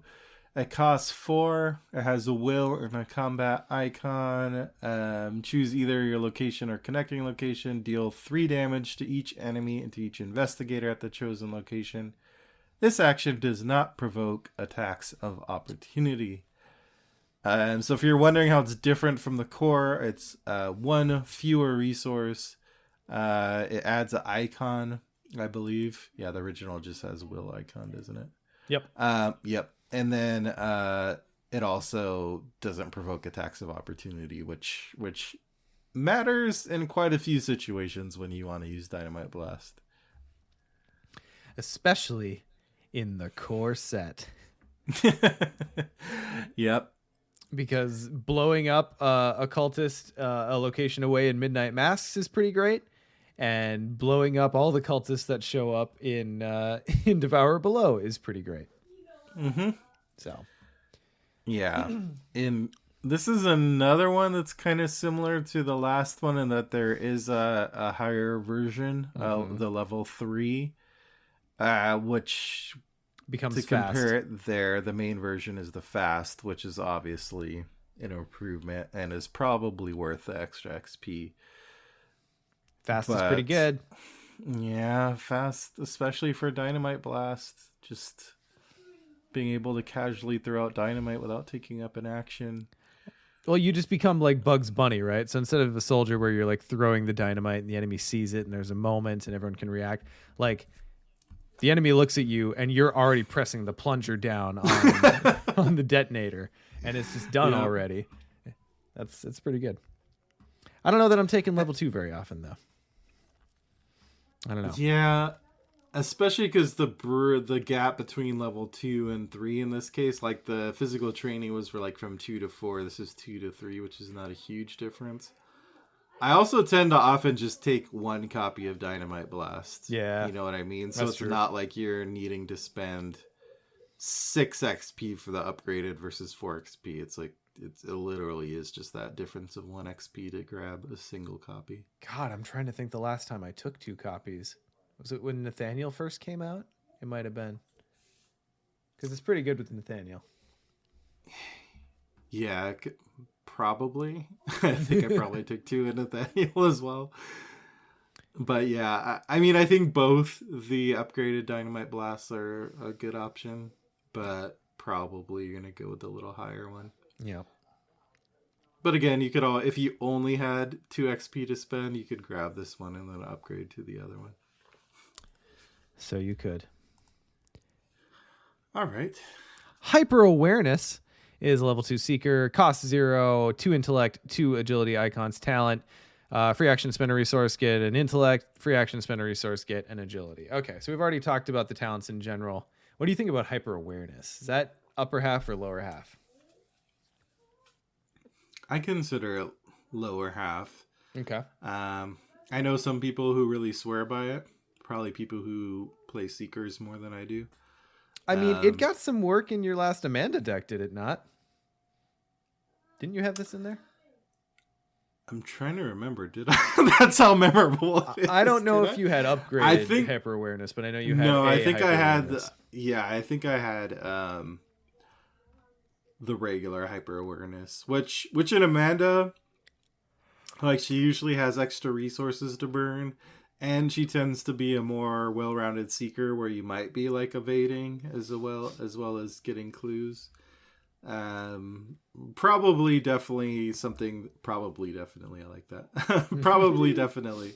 Sounds like a Hugh better. Grant movie from 1993. It really does. I would take this more often in lower player counts or like solo, especially than higher player counts, I think. Sure. Yeah, that's my take too. Like Seeker, like there are so much more efficient ways to get help with intellect, and quite often if you're playing Seeker, you don't need it a whole lot. So if you're playing this, you're probably playing it more for the agility and the one-off need to evade something from time to time. And it's okay for that, but I do think there's better options there too. So it's just kind of in a weird spot. Yeah, I think it got used a lot more, and I probably used it more in the earlier days. But yeah, there is a lot more options, and Seekers tend to like draw a lot of cards and commit icons if you need to do evading. Mm-hmm. Like I guess this is good if you're a Seeker who's just going to be evading a lot And have a ton of resources to spend. Yeah. Although I have to say, maybe. from my memory of the original core set environment, Hyper Awareness, I think, got used more than any of the other ones because Daisy was just generally swimming in resources from Milan. Yep, and needed a good enemy management like emergency button to press, like to evade if necessary. All right. Moving on to Barricade. All right, Barricade. This is level 3, 0 cost. Will, intellect, agility icons attached to your location. Non-elite enemies cannot move into or spawn at attached location. And each time an enemy would spawn at attached location, spawn it at a connecting location instead, if able. And forced when an investigator leaves attached location, discard Barricade. So a lot of the things are the same as the original core set version, except for this time, it's not just that enemies can't move, but they can't spawn at that location, which is a big difference. How many people have had their hearts broken by core set Barricade when you play it down and you think I'm safe, and then come next Mythos, the encounter deck is like, no, the enemy's coming from inside the room. Yep, exactly. So yes, this you have to pay 3 experience to get around that particular hump of it, but at least it works like you want it to. Yeah, so this is one of the biggest improvements in player cards in this Return to box, I would say, just because the original Barricade was so like trashed. Obviously we did get some specialized decks along the way, like Min putting down a Barricade or something, but in general, this is that little clause about preventing spawning is just a huge improvement for this card. Mm-hmm. And I don't know where it would be possible. It would have to be in one of the scenarios that starts out with very few locations, but it is possible that you could spawn an enemy, and if it doesn't have an eligible location to go to, it just like whiffs. So that's fun. Mm-hmm. Yeah, that's not nothing. Just ceases to exist. All right, and Luke can't take it, so no shenanigans there, unfortunately. Just level 0 for old Lukey Poo. All right. He has so many shenanigans. He'll live. It's true. Okay, so it's a Hard Knock level 2, which is a rogue 0 cost asset. We've got 2 combat and 2 agility icons. Spend a resource, +1 for combat, +1 for agility. So what would you say about Hard Knocks that we haven't said about the other 2? It's very focused. It's just like, hey, need combat? Yeah, you need to do stuff with the enemies. You can fight or evade. Yeah, I don't think there's anything particularly special about this one compared to the others. It's pretty much in the same boat. Bottom half for me. Yeah. And the fact that there's like, a level 0 streetwise these days that you can throw down, which probably intellect and agility's a little better, but if you are just a dedicated combat rogue, then this might get the nod over streetwise. And Hard Knocks is probably better. It's definitely better now than it was back when it came out, because like, even though we talked about this not that long ago, but even though rogues were ostensibly the I get money faction out of the core set, they didn't actually have a whole lot of resource acceleration until you started to be able to get into like 10 or so experience. So if you were going big money rogue, you'd probably have a decent amount of cash to throw at this. It could be okay until you upgrade to level 4, which you'll probably do. Yeah. If anything, I guess rogues would have the most money to spend on these talents. But speaking of, all right. So a Hot Streak 2 is cost 5, 1 will icon, and you gain 10 resources. So you're essentially netting 5 resources. And this is different than the core set, which was 4 XP, and you would spend 3 and gain 10. So essentially netting 7 on that one. So you have to have more resources in the first place to play this than the original Hot Streak. You got to get up to 5. And you don't gain quite as much. But that's all to be expected because it's a lower XP version. So this is just like straight up a Netrunner resource card. Like this is Yeah. exactly the kind of card that got people talking about click economy. And it is interesting because it is like so mechanically simple, but talking about pacing and your ability to make sure you have that price of entry and how easy it is to, like, when you need resources, to already have 5 resources. Like that's a pretty interesting conversation. The only time I've taken this is when I'm on my way to level 4 personally. yeah, this is really a bridge card in my book that you're planning on getting the higher hot streak. I mean, it's cool at level 2 because, again, in reach of off-class investigators, so that's nice. But yeah, I mean, I think it's worth noting that for a card that accelerates your resources, the fact that you have to be able to already have sitting on 5 resources. You have to be sitting on 5 resources when you need resources. So this almost becomes like a win more card, because if you've got the ability to play this card, you've already got 5 resources. Great, you can get more and you can plan ahead, but I don't know. It's a much bigger ask. Yeah, I think you definitely have to be aware of that difference when deciding whether you're going to use this or a different resource card, unless you're using both. Because a lot of times a resource card in your deck is kind of, I've spent resources to get cards out and I need to top up and refill quickly. It's like a burst of resources so you can get back up and play more stuff. But Hot Streak won't let you do that. Hot Streak is more of a, either you want to draw it very early, like turn 1, hopefully. So essentially what you're doing is playing it first turn and then you have a big bank of resources to use. Mm-hmm. Or it's you're playing some kind of big money build. And so this is just kind of increasing that Smaug horde of resources. Yeah. It's interesting on the pacing side, but ultimately it's a pretty okay card.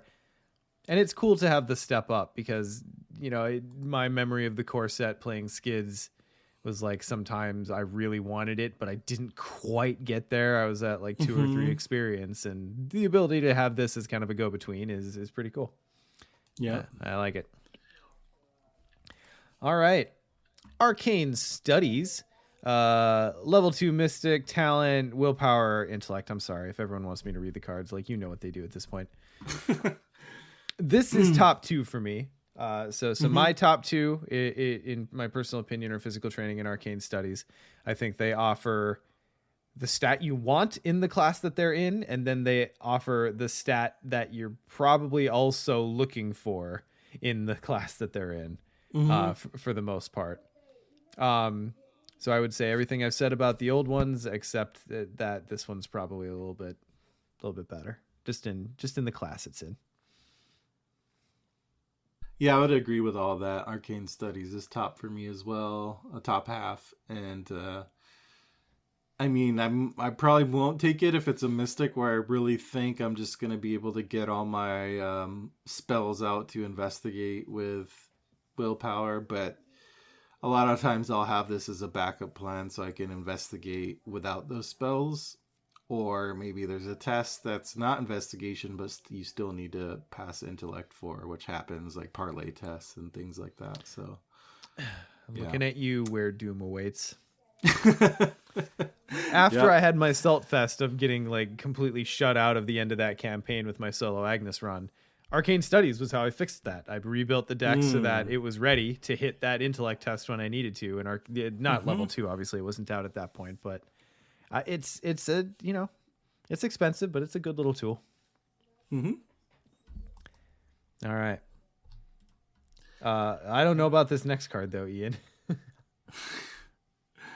So I will wipe your mind of that memory. Oh, Mind Wipe level 3. Is 1 cost. It has will and combat icons, spell, fast, play after a phase begins, choose a non-elite enemy at your location. Until the end of the phase, reduce the chosen enemy's damage and horror values by 1, and treat its printed text box as if it were blank, except for traits. So the main thing that changes, the cost is the same, the timing is the same. It's pretty much just adding that it's reducing the enemy's damage and horror by 1. The original also blanked the text box. Okay. So I think that adds a lot to this card. I can't say I've played a lot with it. Probably because I forget about that. But like if you get engaged with an enemy that has, does a damage and a horror, as long as they don't have some other ability that procs when they attack, you can just ignore them and just like go about your turn and take all the invisible attacks of opportunity and just like laugh at them like Morpheus. Stop trying to hit me and hit me. It's all right. I fucked up the joke. It's fine. That's on me. That's on me. Morpheus. I didn't play a ton with the original. I used it a few times over the years, and I haven't used this one much, probably because it's 3 XP. And I'm spending my XP off other stuff. But it's one of those cards where every time I look at it, I think of all these possible use cases, but then when it comes time to upgrade, I don't upgrade into it. But because I'm looking at the timing that to play after a phase begins, like you could play this during the Mythos phase if you get one of those annoying like that it adds Doom at the end of the Mythos phase if you really needed to prevent that Doom from being played. That's true of the original Mind Wipe as well, so this one doesn't really add value in that case. But it's not a bad option for those stupid Brotherhood cultists in TFA. Oh yeah. God, those things can get out of hand in a hurry. Yeah, I don't know, it's a tough one. Definitely reducing the damage and horror, like you said, you could essentially just take that enemy out of consideration for that phase. It's not bad. Yeah. It's just always in this place of like, do I spend the 3 XP on this? Or do I spend the 3 XP on something that's just going to let me wipe the enemy off the board completely? That's the tough part of this one, I think. Yeah, body wipe. That's I just always generally opt for body wiping myself. Yeah. Yeah, body wiping is preferable. I don't know if there's any context in which wipe can have a sexual connotation. Wipe seems to be kind of always removing something untoward. Sorry, we went down that mental rabbit hole. It's an interesting card. This is one I might come back to. And of course, the other one would be wiping victory points. That's a thing. Yeah, that's always fun. I did also like this for dealing with the broods in Undimensioned and Unseen, because those are not elite. So you can get rid of their player scaling health and just reduce them to 1. So that's fun. Yeah, I think it would have to be one of those things where you like look at a scenario and really analyze. Yeah, this is a tech card for sure. What are the text boxes of all the enemies? But I don't know how. Well, I do know how often I do that, and that's never. Like, I do think about this threats a scenario poses, but not to the level of detail of like what are the text boxes. Would mind wipe work? Can I blank them? Yeah, exactly. That is a question I rarely find myself asking too, but maybe I should ask it more. What would mind wipe do? Oh boy. All right, we're gonna have to dig deep out of this one. Yeah. Which is a survivor level 2, cost 0 willpower and agility icons, and you can pay for willpower and agility. All right, so it's the last one. So this is the one that I'm always concerned about, mostly because of the art. Yeah. But like, I have such a hard time with this because it's focused in that it gives you defensive stats. So like, if you need to access those defensive options to evade, hit a test, this is a really good little option to spend your resources in an emergency. At the same time, I tend not to think that way very often, and I'd normally rather either mitigate whatever's going to happen to me but from failing the test, or just rely on static boosts for defensive tests. Where do you sit on that? Yeah, It's tough, and I don't know if it's just like a bias or how I think about playing, but usually for these talents, I'll want like ideally it's gonna give me a boost to one like offensive stat and one defensive stat and give me that balance. And it's not getting me towards victory, which is fine. Not every card in your deck does, so maybe that's unfair to dig deep to judge it by that standard. But when I'm thinking about how much resources I'm going to sink into a talent, ideally I'm going to want something that's going to get me closer to victory or getting closer to that win condition. And I don't know if dig deep does that, but I guess it would really be if just like the composition of your deck, if you're really kind of weak in some of the defensive areas and you need to shore it up, then that's where dig deep comes in. I think Dig Deep's main problem is that Peter Sylvester level 2 came out in like the next box.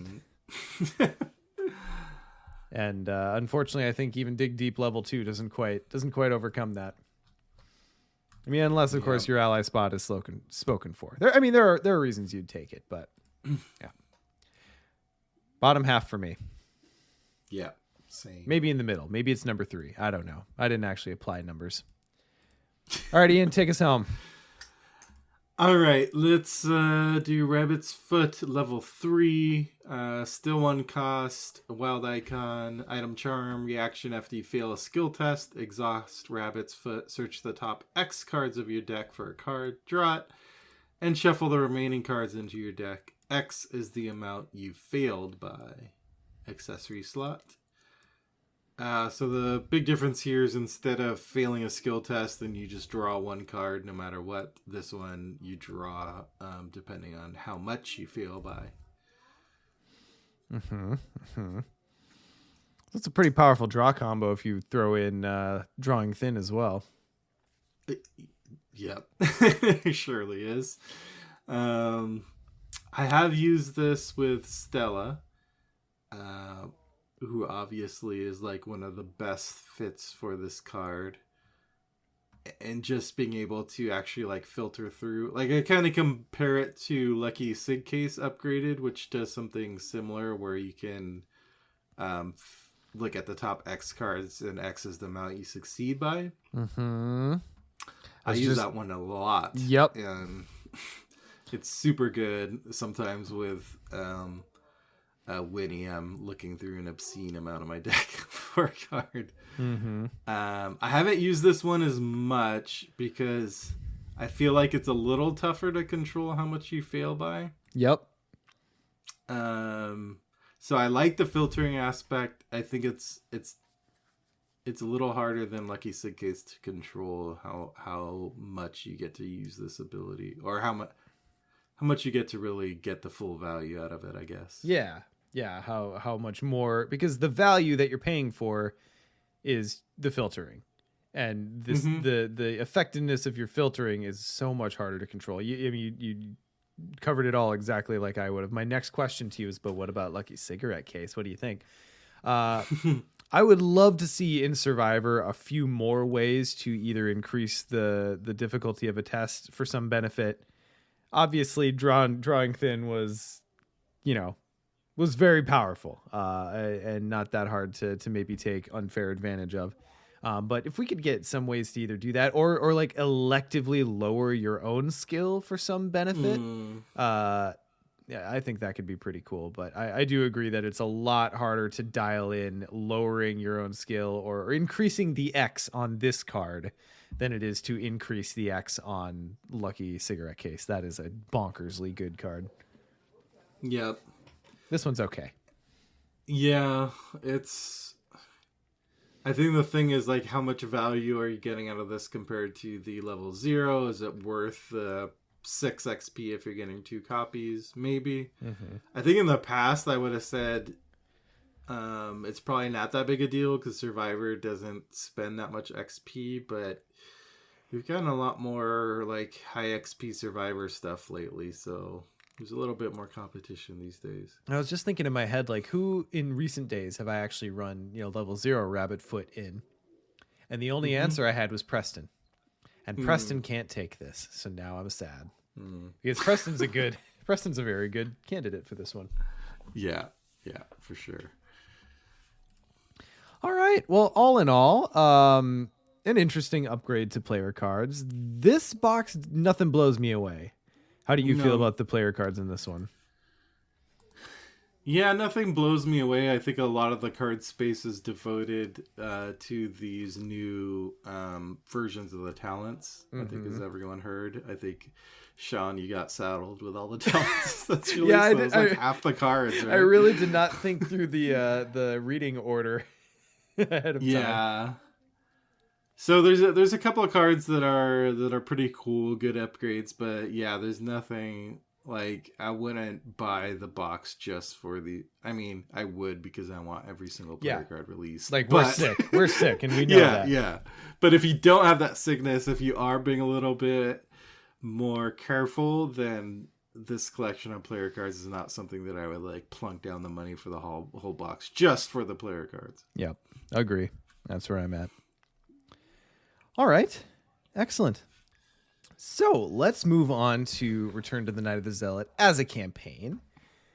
So starting with Return to the Gathering, I think the first thing that bears saying is that the Gathering is very, very much specifically designed, and we've talked to Nate and MJ about this, as a simplified tutorial scenario.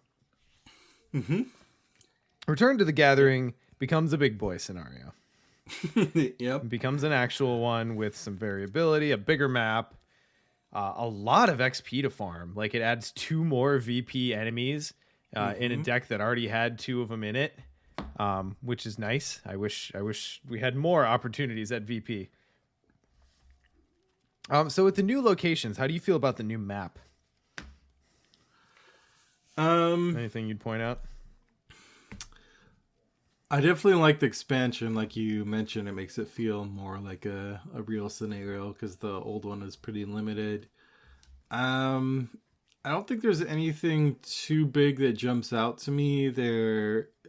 It's essentially just adding more of the Gathering. There's nothing too crazy in the locations because I think while they wanted it to be a more advanced version of the Gathering, it's still a little bit friendly to beginners. There's not like crazy mechanics happening. I think the biggest thing that stands out is just like the attic and the cellar. They can expand. If you get those return versions of the locations, they can expand to far below your house. And the other one, Field of Graves, is that the one? Far above your house. Yeah, far below and far above, basically.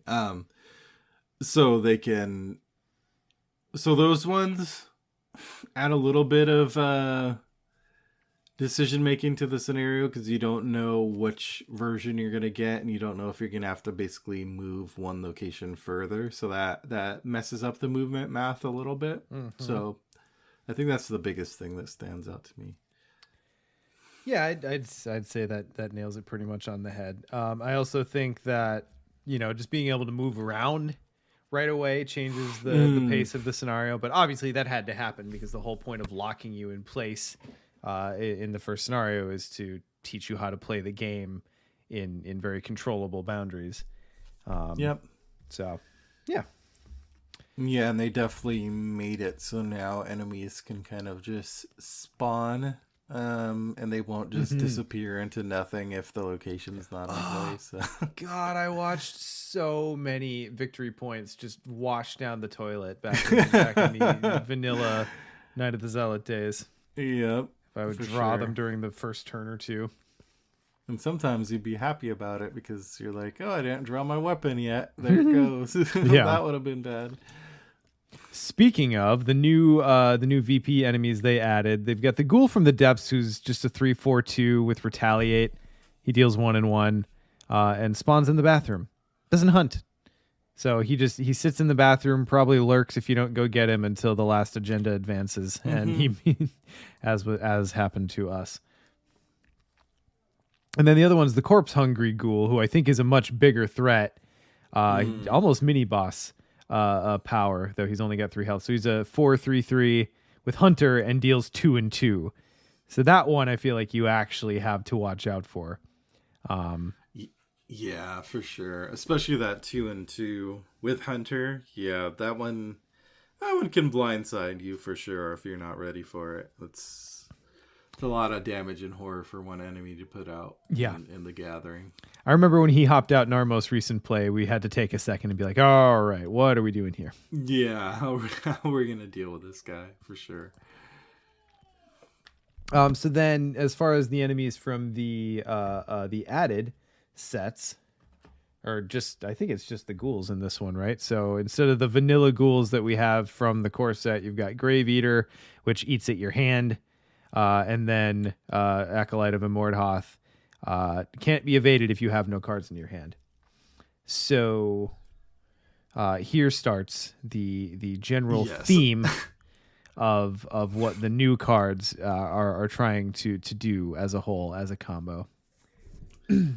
And this is like the big theme which this return box added to throughout all 3 scenarios of hating on your hand. So forcing you to discard cards and punishing you when you don't have cards. It's like, it's such a dick move. Like, you did that, not me.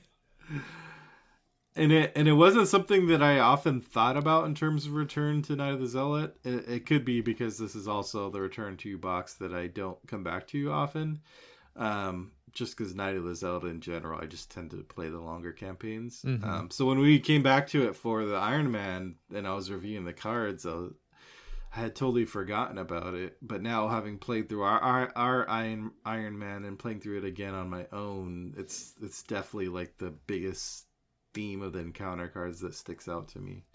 Yeah, I too have a little bit of PTSD from. Okay, look, just I'm gonna try to keep the salt out of this one because it's cool that it has a cohesive mechanic. I do actually like that. Mm-hmm. I personally don't find a heavy amount of player card destruction and hand destruction to be fun or interesting because. I just don't think it's that interesting to be stuck in a place and have no options, because the fun part of the game to me is, okay, the encounter deck's doing something big. What options do I have to address that? Right. Whereas in this one, the encounter deck and the enemies aren't generally that impressive. It's the fact that every other card is stripping you of what options you have to deal with them. And it's personal taste. Not my favorite way to go about inviting challenge to a campaign. Yeah, personal taste. You like playing cards in your card games? I just, it is a thing I like to do. I bothered to put them in the sleeves.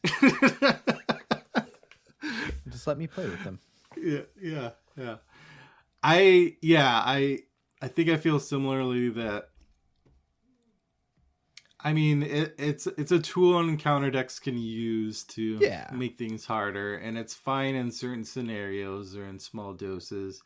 And even because there's a little bit of that theme in certain parts of Dunwich, in certain ways, it was more about milling your deck more so than taking cards out of your hand, but it also had some aspects of that. But that kind of went along with the whole Yogg thing that it was doing, and thematically I was like, okay, I get it. I guess I have a little bit of a theme question here. I don't know why the ghouls are eating my cards. I don't know why they're doing that. I generally think stop? of yeah. I've asked them to stop. Do you remember that video? I'm gonna pose that question on Nextdoor or Reddit or something. Why are the ghouls eating my cards? This is reminding me, and this is just the weirdest fucking tangent, but follow me for a quick second. Do you remember that viral video from a few years ago of the woman whose kayak, she was out on an island and her kayak was getting raided by a bear? And she just sat there. I don't think so. And she just sat there, because she filmed this. This would be very, very pitiable to just watch this happen to someone. But she filmed the whole time. And I say filmed like an old man. There's no film involved. She recorded the whole time. And just the whole time she's sitting there going, Bear, Bear, please don't eat my kayak. I'm gonna mace you, Bear, Bear, and just like pleaded with the bear, who just had no time for her shit the whole time. And I occasionally turn on that video and just kind of chuckle. That's what it feels like. I have to look that up. Yeah. Where it's like ghouls. What can we, like? You know, to your point, the game has a lot of discarding random cards from your hand, or plucking certain things out of your hand, messing with your hand, sprinkled throughout the game. And sprinkled, it's fine. Like occasionally, you gotta throw the players a curveball. But when there's so much focus on it, it can just feel oppressive, especially if you are unlucky enough to like draw a tentacle on any of these tests where it's like discard cards, you know, to the amount you failed by, and it's just like, well, I guess that's all your options. Yep. So I don't know. I just think you can feel like an avalanche a little bit too easily. All right, that's my editorial done. And after this recording, we'll go watch that bear video, and I would encourage everyone to do the same. I will. Okay. So then Ghoul Priest hops out. Right? Is it always Ghoul Priest? Is this the one where we have a second option? No, it's always Ghoul Priest. It's always the GP. Yeah. Okay. So he's the same as ever. Yeah. Yeah. So the finale of the scenario is pretty much what you would expect. It's similar as OG Gathering. Well then, all right. So then let's move on to Midnight Masks. Oh, so Return to Masks adds a couple of extra location options. It adds a few new cultists. And then it adds, and one of those cultists is obviously the potential for the Masked Hunter to be something different. So let's talk about the enemies. So I think Naragath is interesting. Yep. The Charnel Lord. Yeah, I think the nice thing there is it's a monster. So Lita helps with that. Yep. Let's see.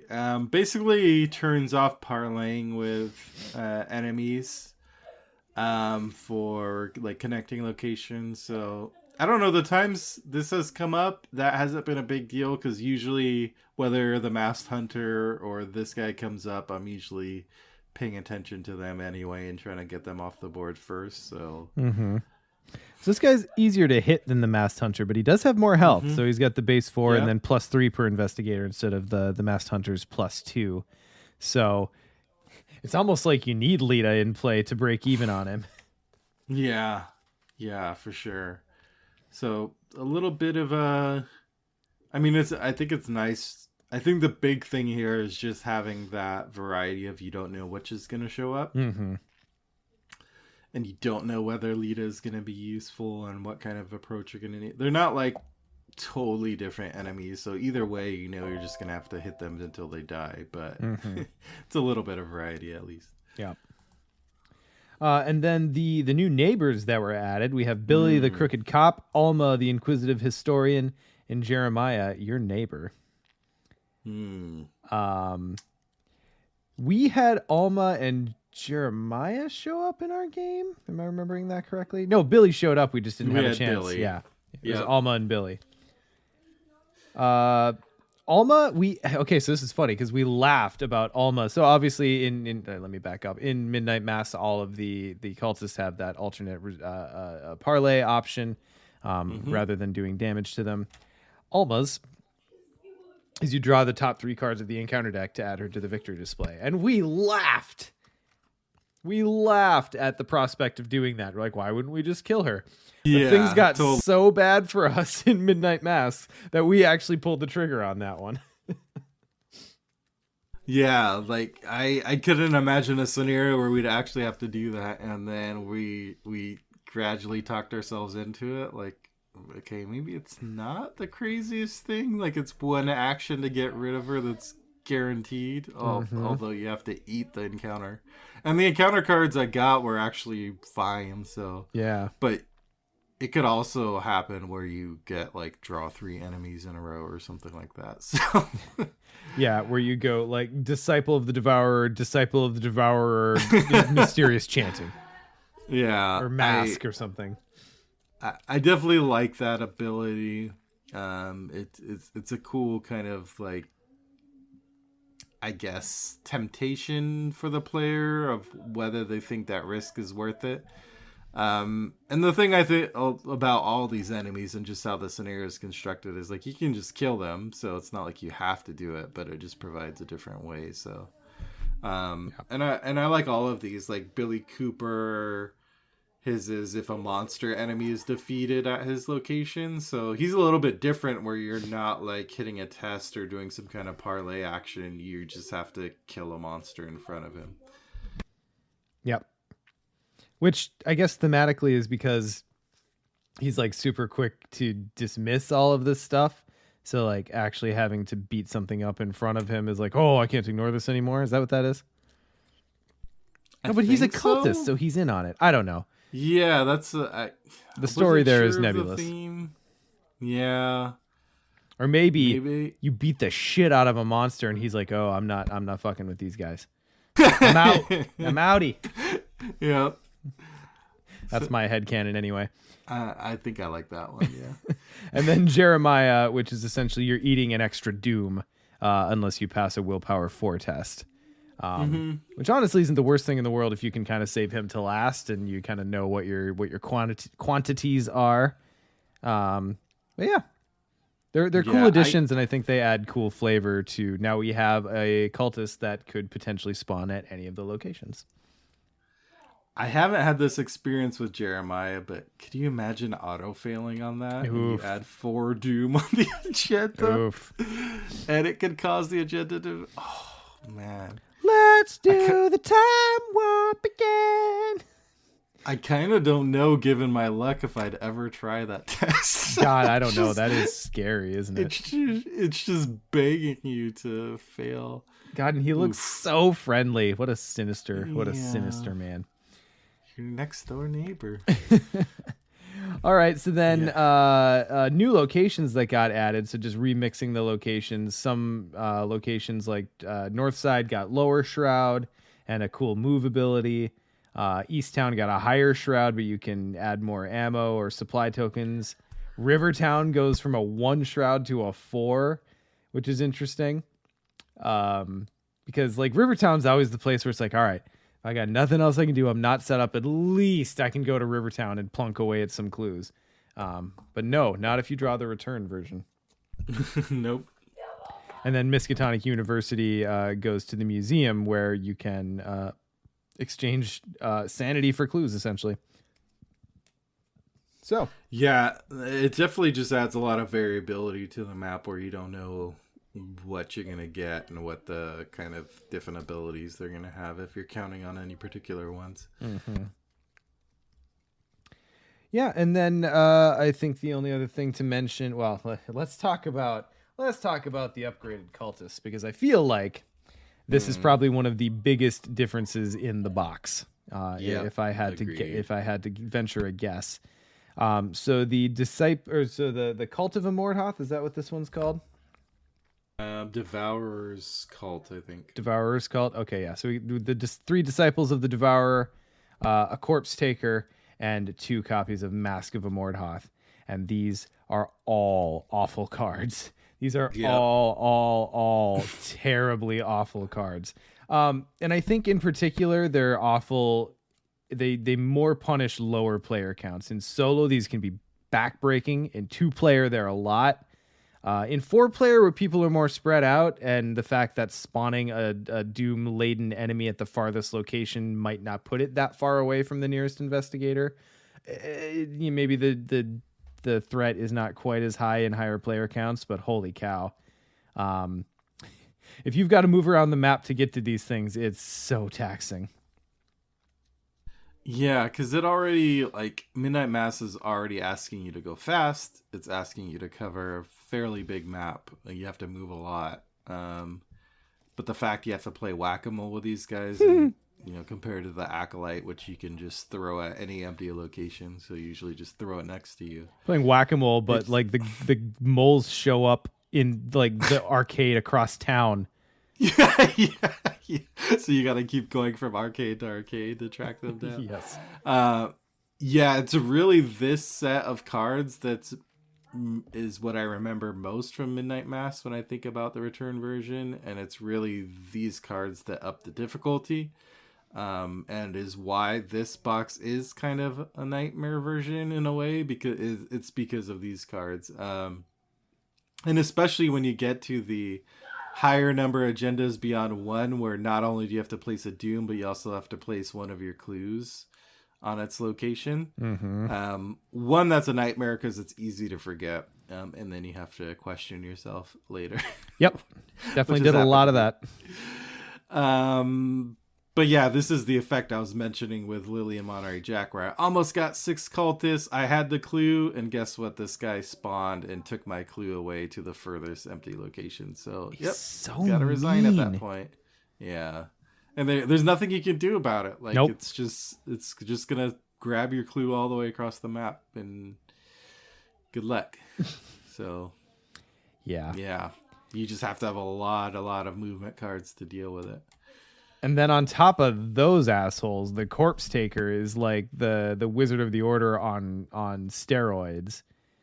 Same fight, higher health, spawns at the farthest location, gets a doom at the end of every Mythos phase. And then if it makes it to the main path with that doom, it just transfers it straight to the agenda. So like, yeah, like Wizard of the Order is always one where I'm like, oh, he's up, we got to take care of him. Like he's always a pretty high priority when he shows up, but this one's even worse. Yeah, it's like an instant timer. And again, because it spawns farthest, you have to go track it down, stop whatever you're doing, and cover the whole map to get there. Literally the worst.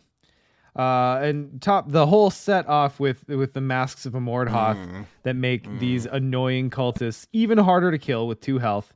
And the non-unique ones gain aloof, so it takes more actions and ammo to kill it, and it takes more actions to even get there to have a chance to kill it. It's like it's so incredibly taxing. That is yeah. For a single treachery, that thing does so plus much. 2 health, plus aloof for these cultists that are already spawning farthest and have doom on them, and it's adding more doom. Oh my gosh. Like, that is so much packed in a single treachery. Oof. Yeah. So you throw all that together, and baby, you got a stew. Yep. So, return to Midnight Masks, not to trigger our PTSD any more than we already have. It's tough. I think, to my mind, it is the biggest jump in difficulty that I've seen in a return scenario thus far. Yeah, so, I mean, pretty much the only clever strategy we can give for dealing with it is just pack a lot of movement cards, be able to move quickly. I mean, I don't know what else. Maybe attacks that can reach across to connecting locations. Yeah, God, and it bothers me that I'm about to say this because it's flashbacks to Lord of the Rings, but everyone pack as many cancels as you can. Yep. Cancels are good for this. And yes, bring friends. Higher player counts don't get hurt quite as much by the new things. I feel like for sure. I mean, I hazard a guess that a lot of the playtesting for Arkham is done at higher player counts. But it feels like this one in particular skews that way. If you can have like 3 or 4 flexi investigators that are like spread out around the map, then you might be in a pretty good spot. Which, ultimately is always what Midnight Masks asked. It just, wasn't quite so unforgiving before. Yeah, now it asks you in a more annoying way. Oh, yeah, and I suppose Masked Horrors is worth pointing out. So if you're doing higher player counts, Masked Horrors is the treachery that it adds, where each investigator with 2 or more clues gains 2 horror.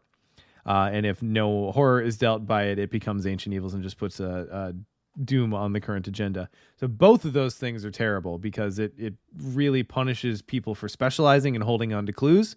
And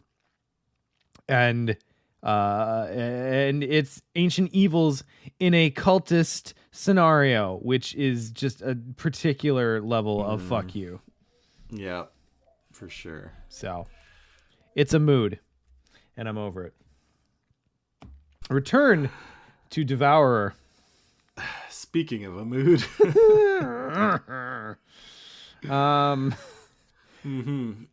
So we've talked a lot about Devourer Below in general. There's people have feelings on it. It's a hard scenario. It is a very swingy scenario in my experience. I've had playthroughs of that scenario where, like Scott likes to say in our Skids and Daisy campaign, we took a light stroll through the forest, knocked over some candles, and went home high-fiving. Yep. And then I have playthroughs like the one you and I just had, where we never get off the main path because we just get rained on with just the worst stuff, and there's some big haymakers in that scenario. Return does not fix this issue. No, it only makes it worse, I think. And this is a scenario that I know Nick often mentioned being salty about. Yes. Nick among us will always be the fastest to be like, Devourer.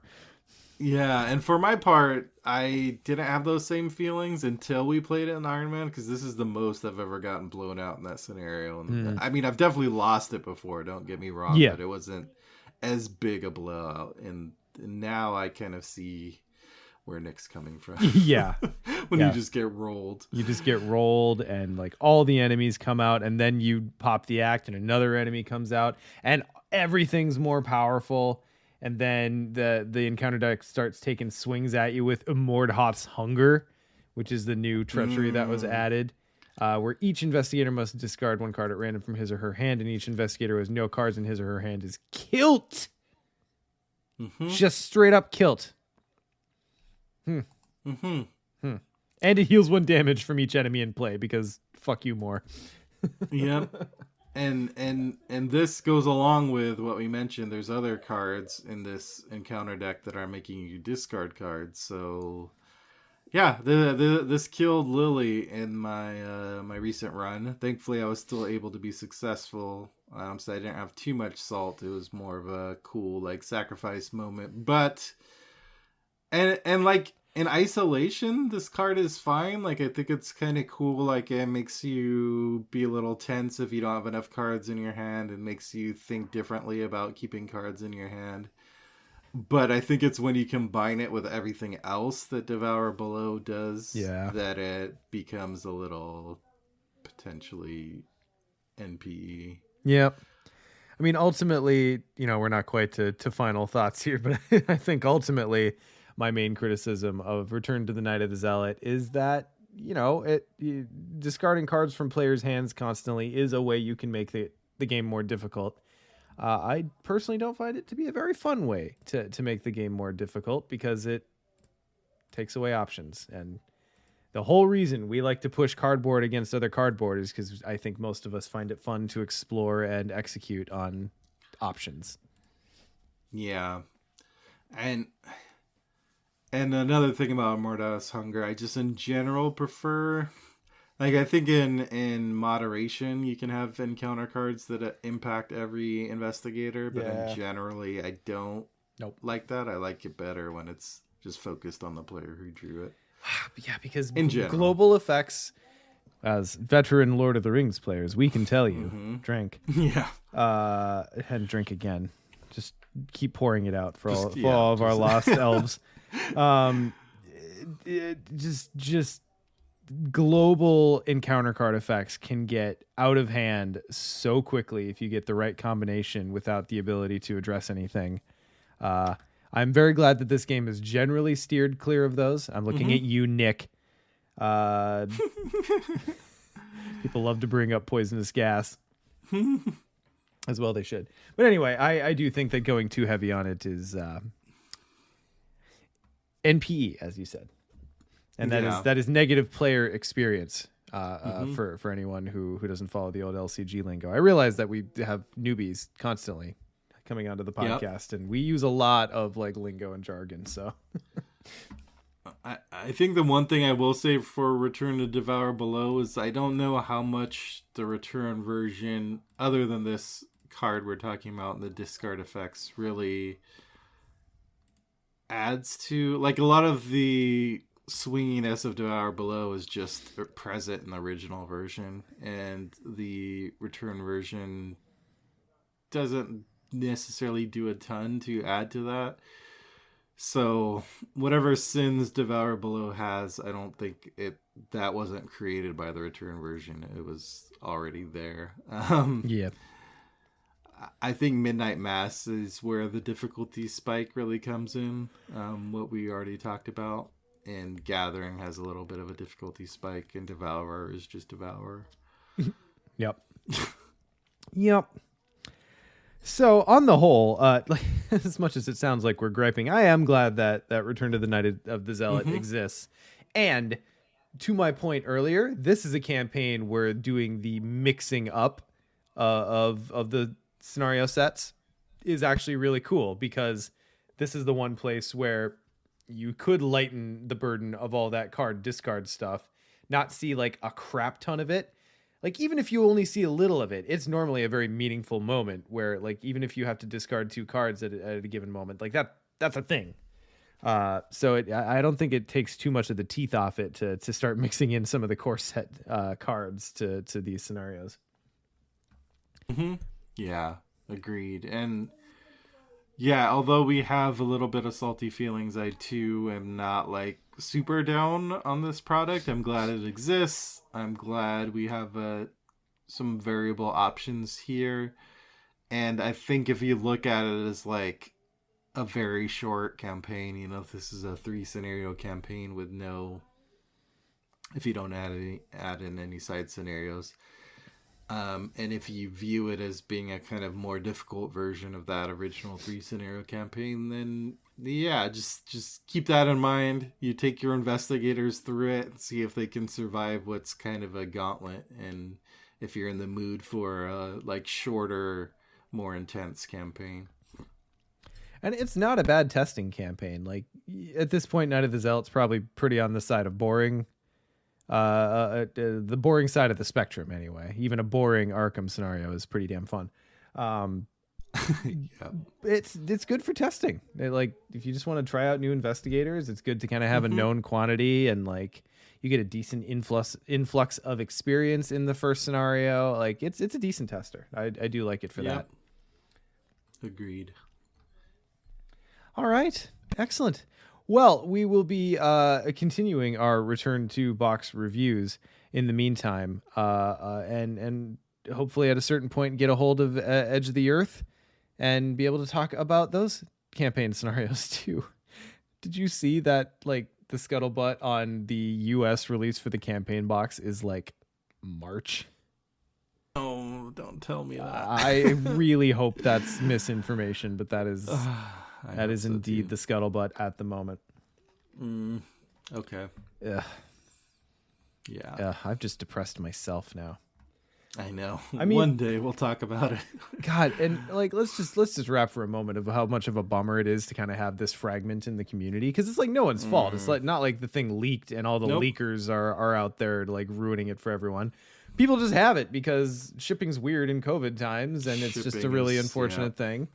But it's been sad. I feel like I've had to disengage from the community a little bit because I generally shy away from like spoilers. I like to talk about the things that I have in hand.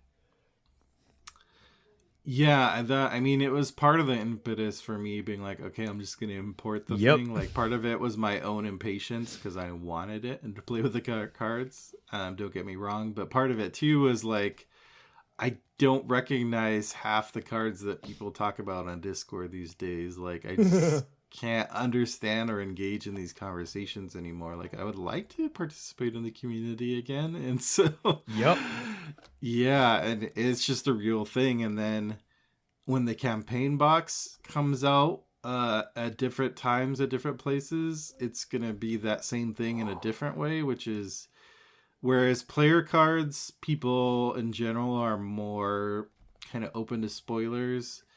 I think with campaign stuff, it's much broader that most Arkham players don't like to be spoiled on a scenario until they play it. Yep. And although thankfully scenario discussion is a bit more contained, especially in our Discord, which we can control. Every place has had to account for that at this point, luckily. Yeah, but it's still going to be a division in a way that some people are going to have played through this campaign however many times by the time other people get it. So, well, it is what it is, like you said, and it's not really under anyone's control and can't really blame anyone for it, but it's just unfortunate. And it you know, I'm not going to boo-hoo as a content creator here, but it's a little hard on the content creator side because you want to be up on things and be able to engage in those conversations. But at the same time, like part of me wants to like live in solidarity with everyone else who can't get their hands on it and be like, it's all right, guys, we're waiting too. So I tried and I failed, but you know, I only bought it like 3 or 4 weeks before everyone else is purportedly going to get it. I think the new news is projected to be what the 19th of November. Think so. For the player somewhere cards around there. Mm-hmm. So here's hoping. Yep. All right. Well, let's be. We are long on this one, even on a 2-person podcast. Loving it. Let's be high and tight with some tentacle time. What's grabbing you right now? I'm trying to think. Nothing too much. I started watching Midnight Mass, mostly on Nick's recommendation. But I'm not too far in, just like halfway through the second episode, but enjoying it so far. I guess the only other big thing was watching Dune. Have you seen Dune yet? Oh, no, I haven't watched Dune yet. I haven't had much time to watch anything, but I am brimming with excitement to get at that because I have heard so many different things from different people. That movie has hit all over the place. Right? Yeah. Like that movie hits literally everyone that I've heard comment on it differently. And I'm so excited to experience that because I feel like Blade Runner 2049 was a bit that way too. Mm-hmm. And I ended up really liking that movie. Like I think a lot of the criticisms of it are valid, but I kind of don't care. It's a great movie. Yeah, I love 2049, which is made me very excited for Dune. I'll probably save my my thoughts until you watch it then. Okay. And we have Nick on, who I know has watched it, so we can have a more in-depth Dune discussion. Okay, so short version though. Short version, I'm on the positive side of it.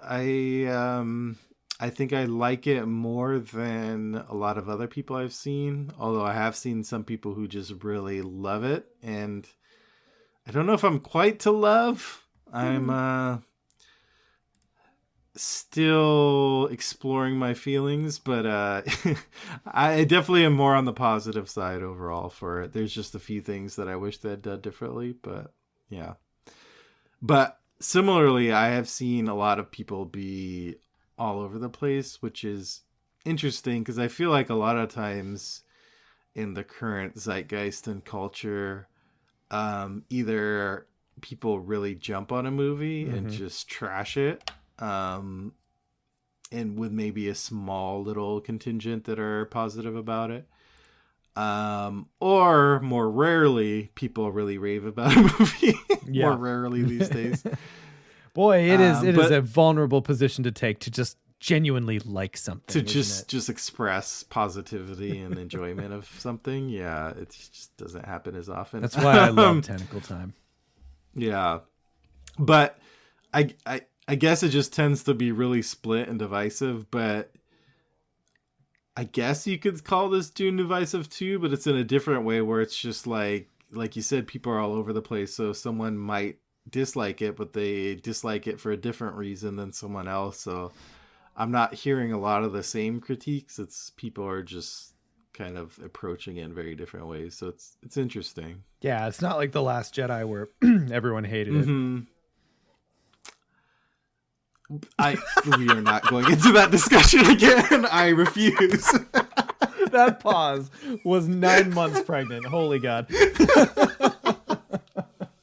I I refuse to be baited into any more Last Shrine discussions. There was a split second there where you wondered whether I was being serious or not, and I loved that. I loved that. And there was a split second where I did consider actually engaging, and then cooler heads prevailed. As always. But that's pretty much it for me. Dune, and I have been rereading through Dune, the original book again, just to get ready for the movie. And I've actually never read through any of the other Dune books beyond the first one. So yeah, me neither. And I'm still not sure if I'm going to. I'm on the precipice, and I'm thinking about it. I'm not sure. We'll see. Are you burdened with glorious purpose, Ian? We'll see. Yeah. I might have to read a few pages and see how it goes. Yeah.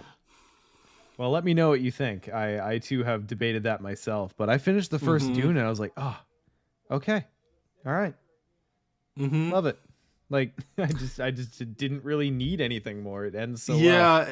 It kind of leaves it in a place where, like, you can imagine different scenarios of where it could go, and that kind of feels good. But then once I embark on that path, then I will know how it goes. I know, and what if it's bad? Yeah, exactly. And for my part, God, I've been crazy busy the past little while. I'm just gonna go ahead, since I've been doing a lot of like multitasking and just working odd hours. I want to go ahead and give another up to like my favorite band from the past 2 years. If y'all have taken any of our musical suggestions and liked them, take this one. Bear Ghost is an amazing little band, and they only have 2 albums out with a couple of other singles. And obviously, rather, their most recent singles. Oh my God, I'm losing it. I'm losing the ability to speak. Let's get it back. Their most recent singles are all my favorite songs of theirs. So if you want to go try them out, go check out Sirens. Fuck, it slaps. It slaps so hard.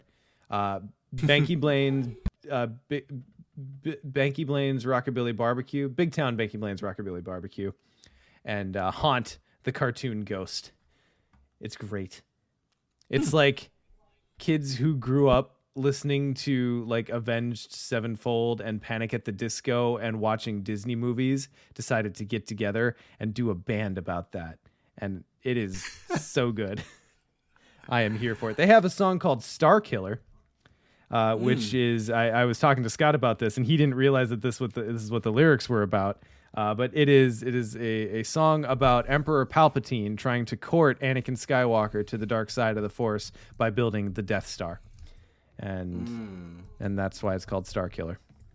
Okay, I'll have to go listen to this after the podcast. I highly recommend if you go listen to those songs that I've mentioned. Necromancin' Dancin' is also a delightful tune.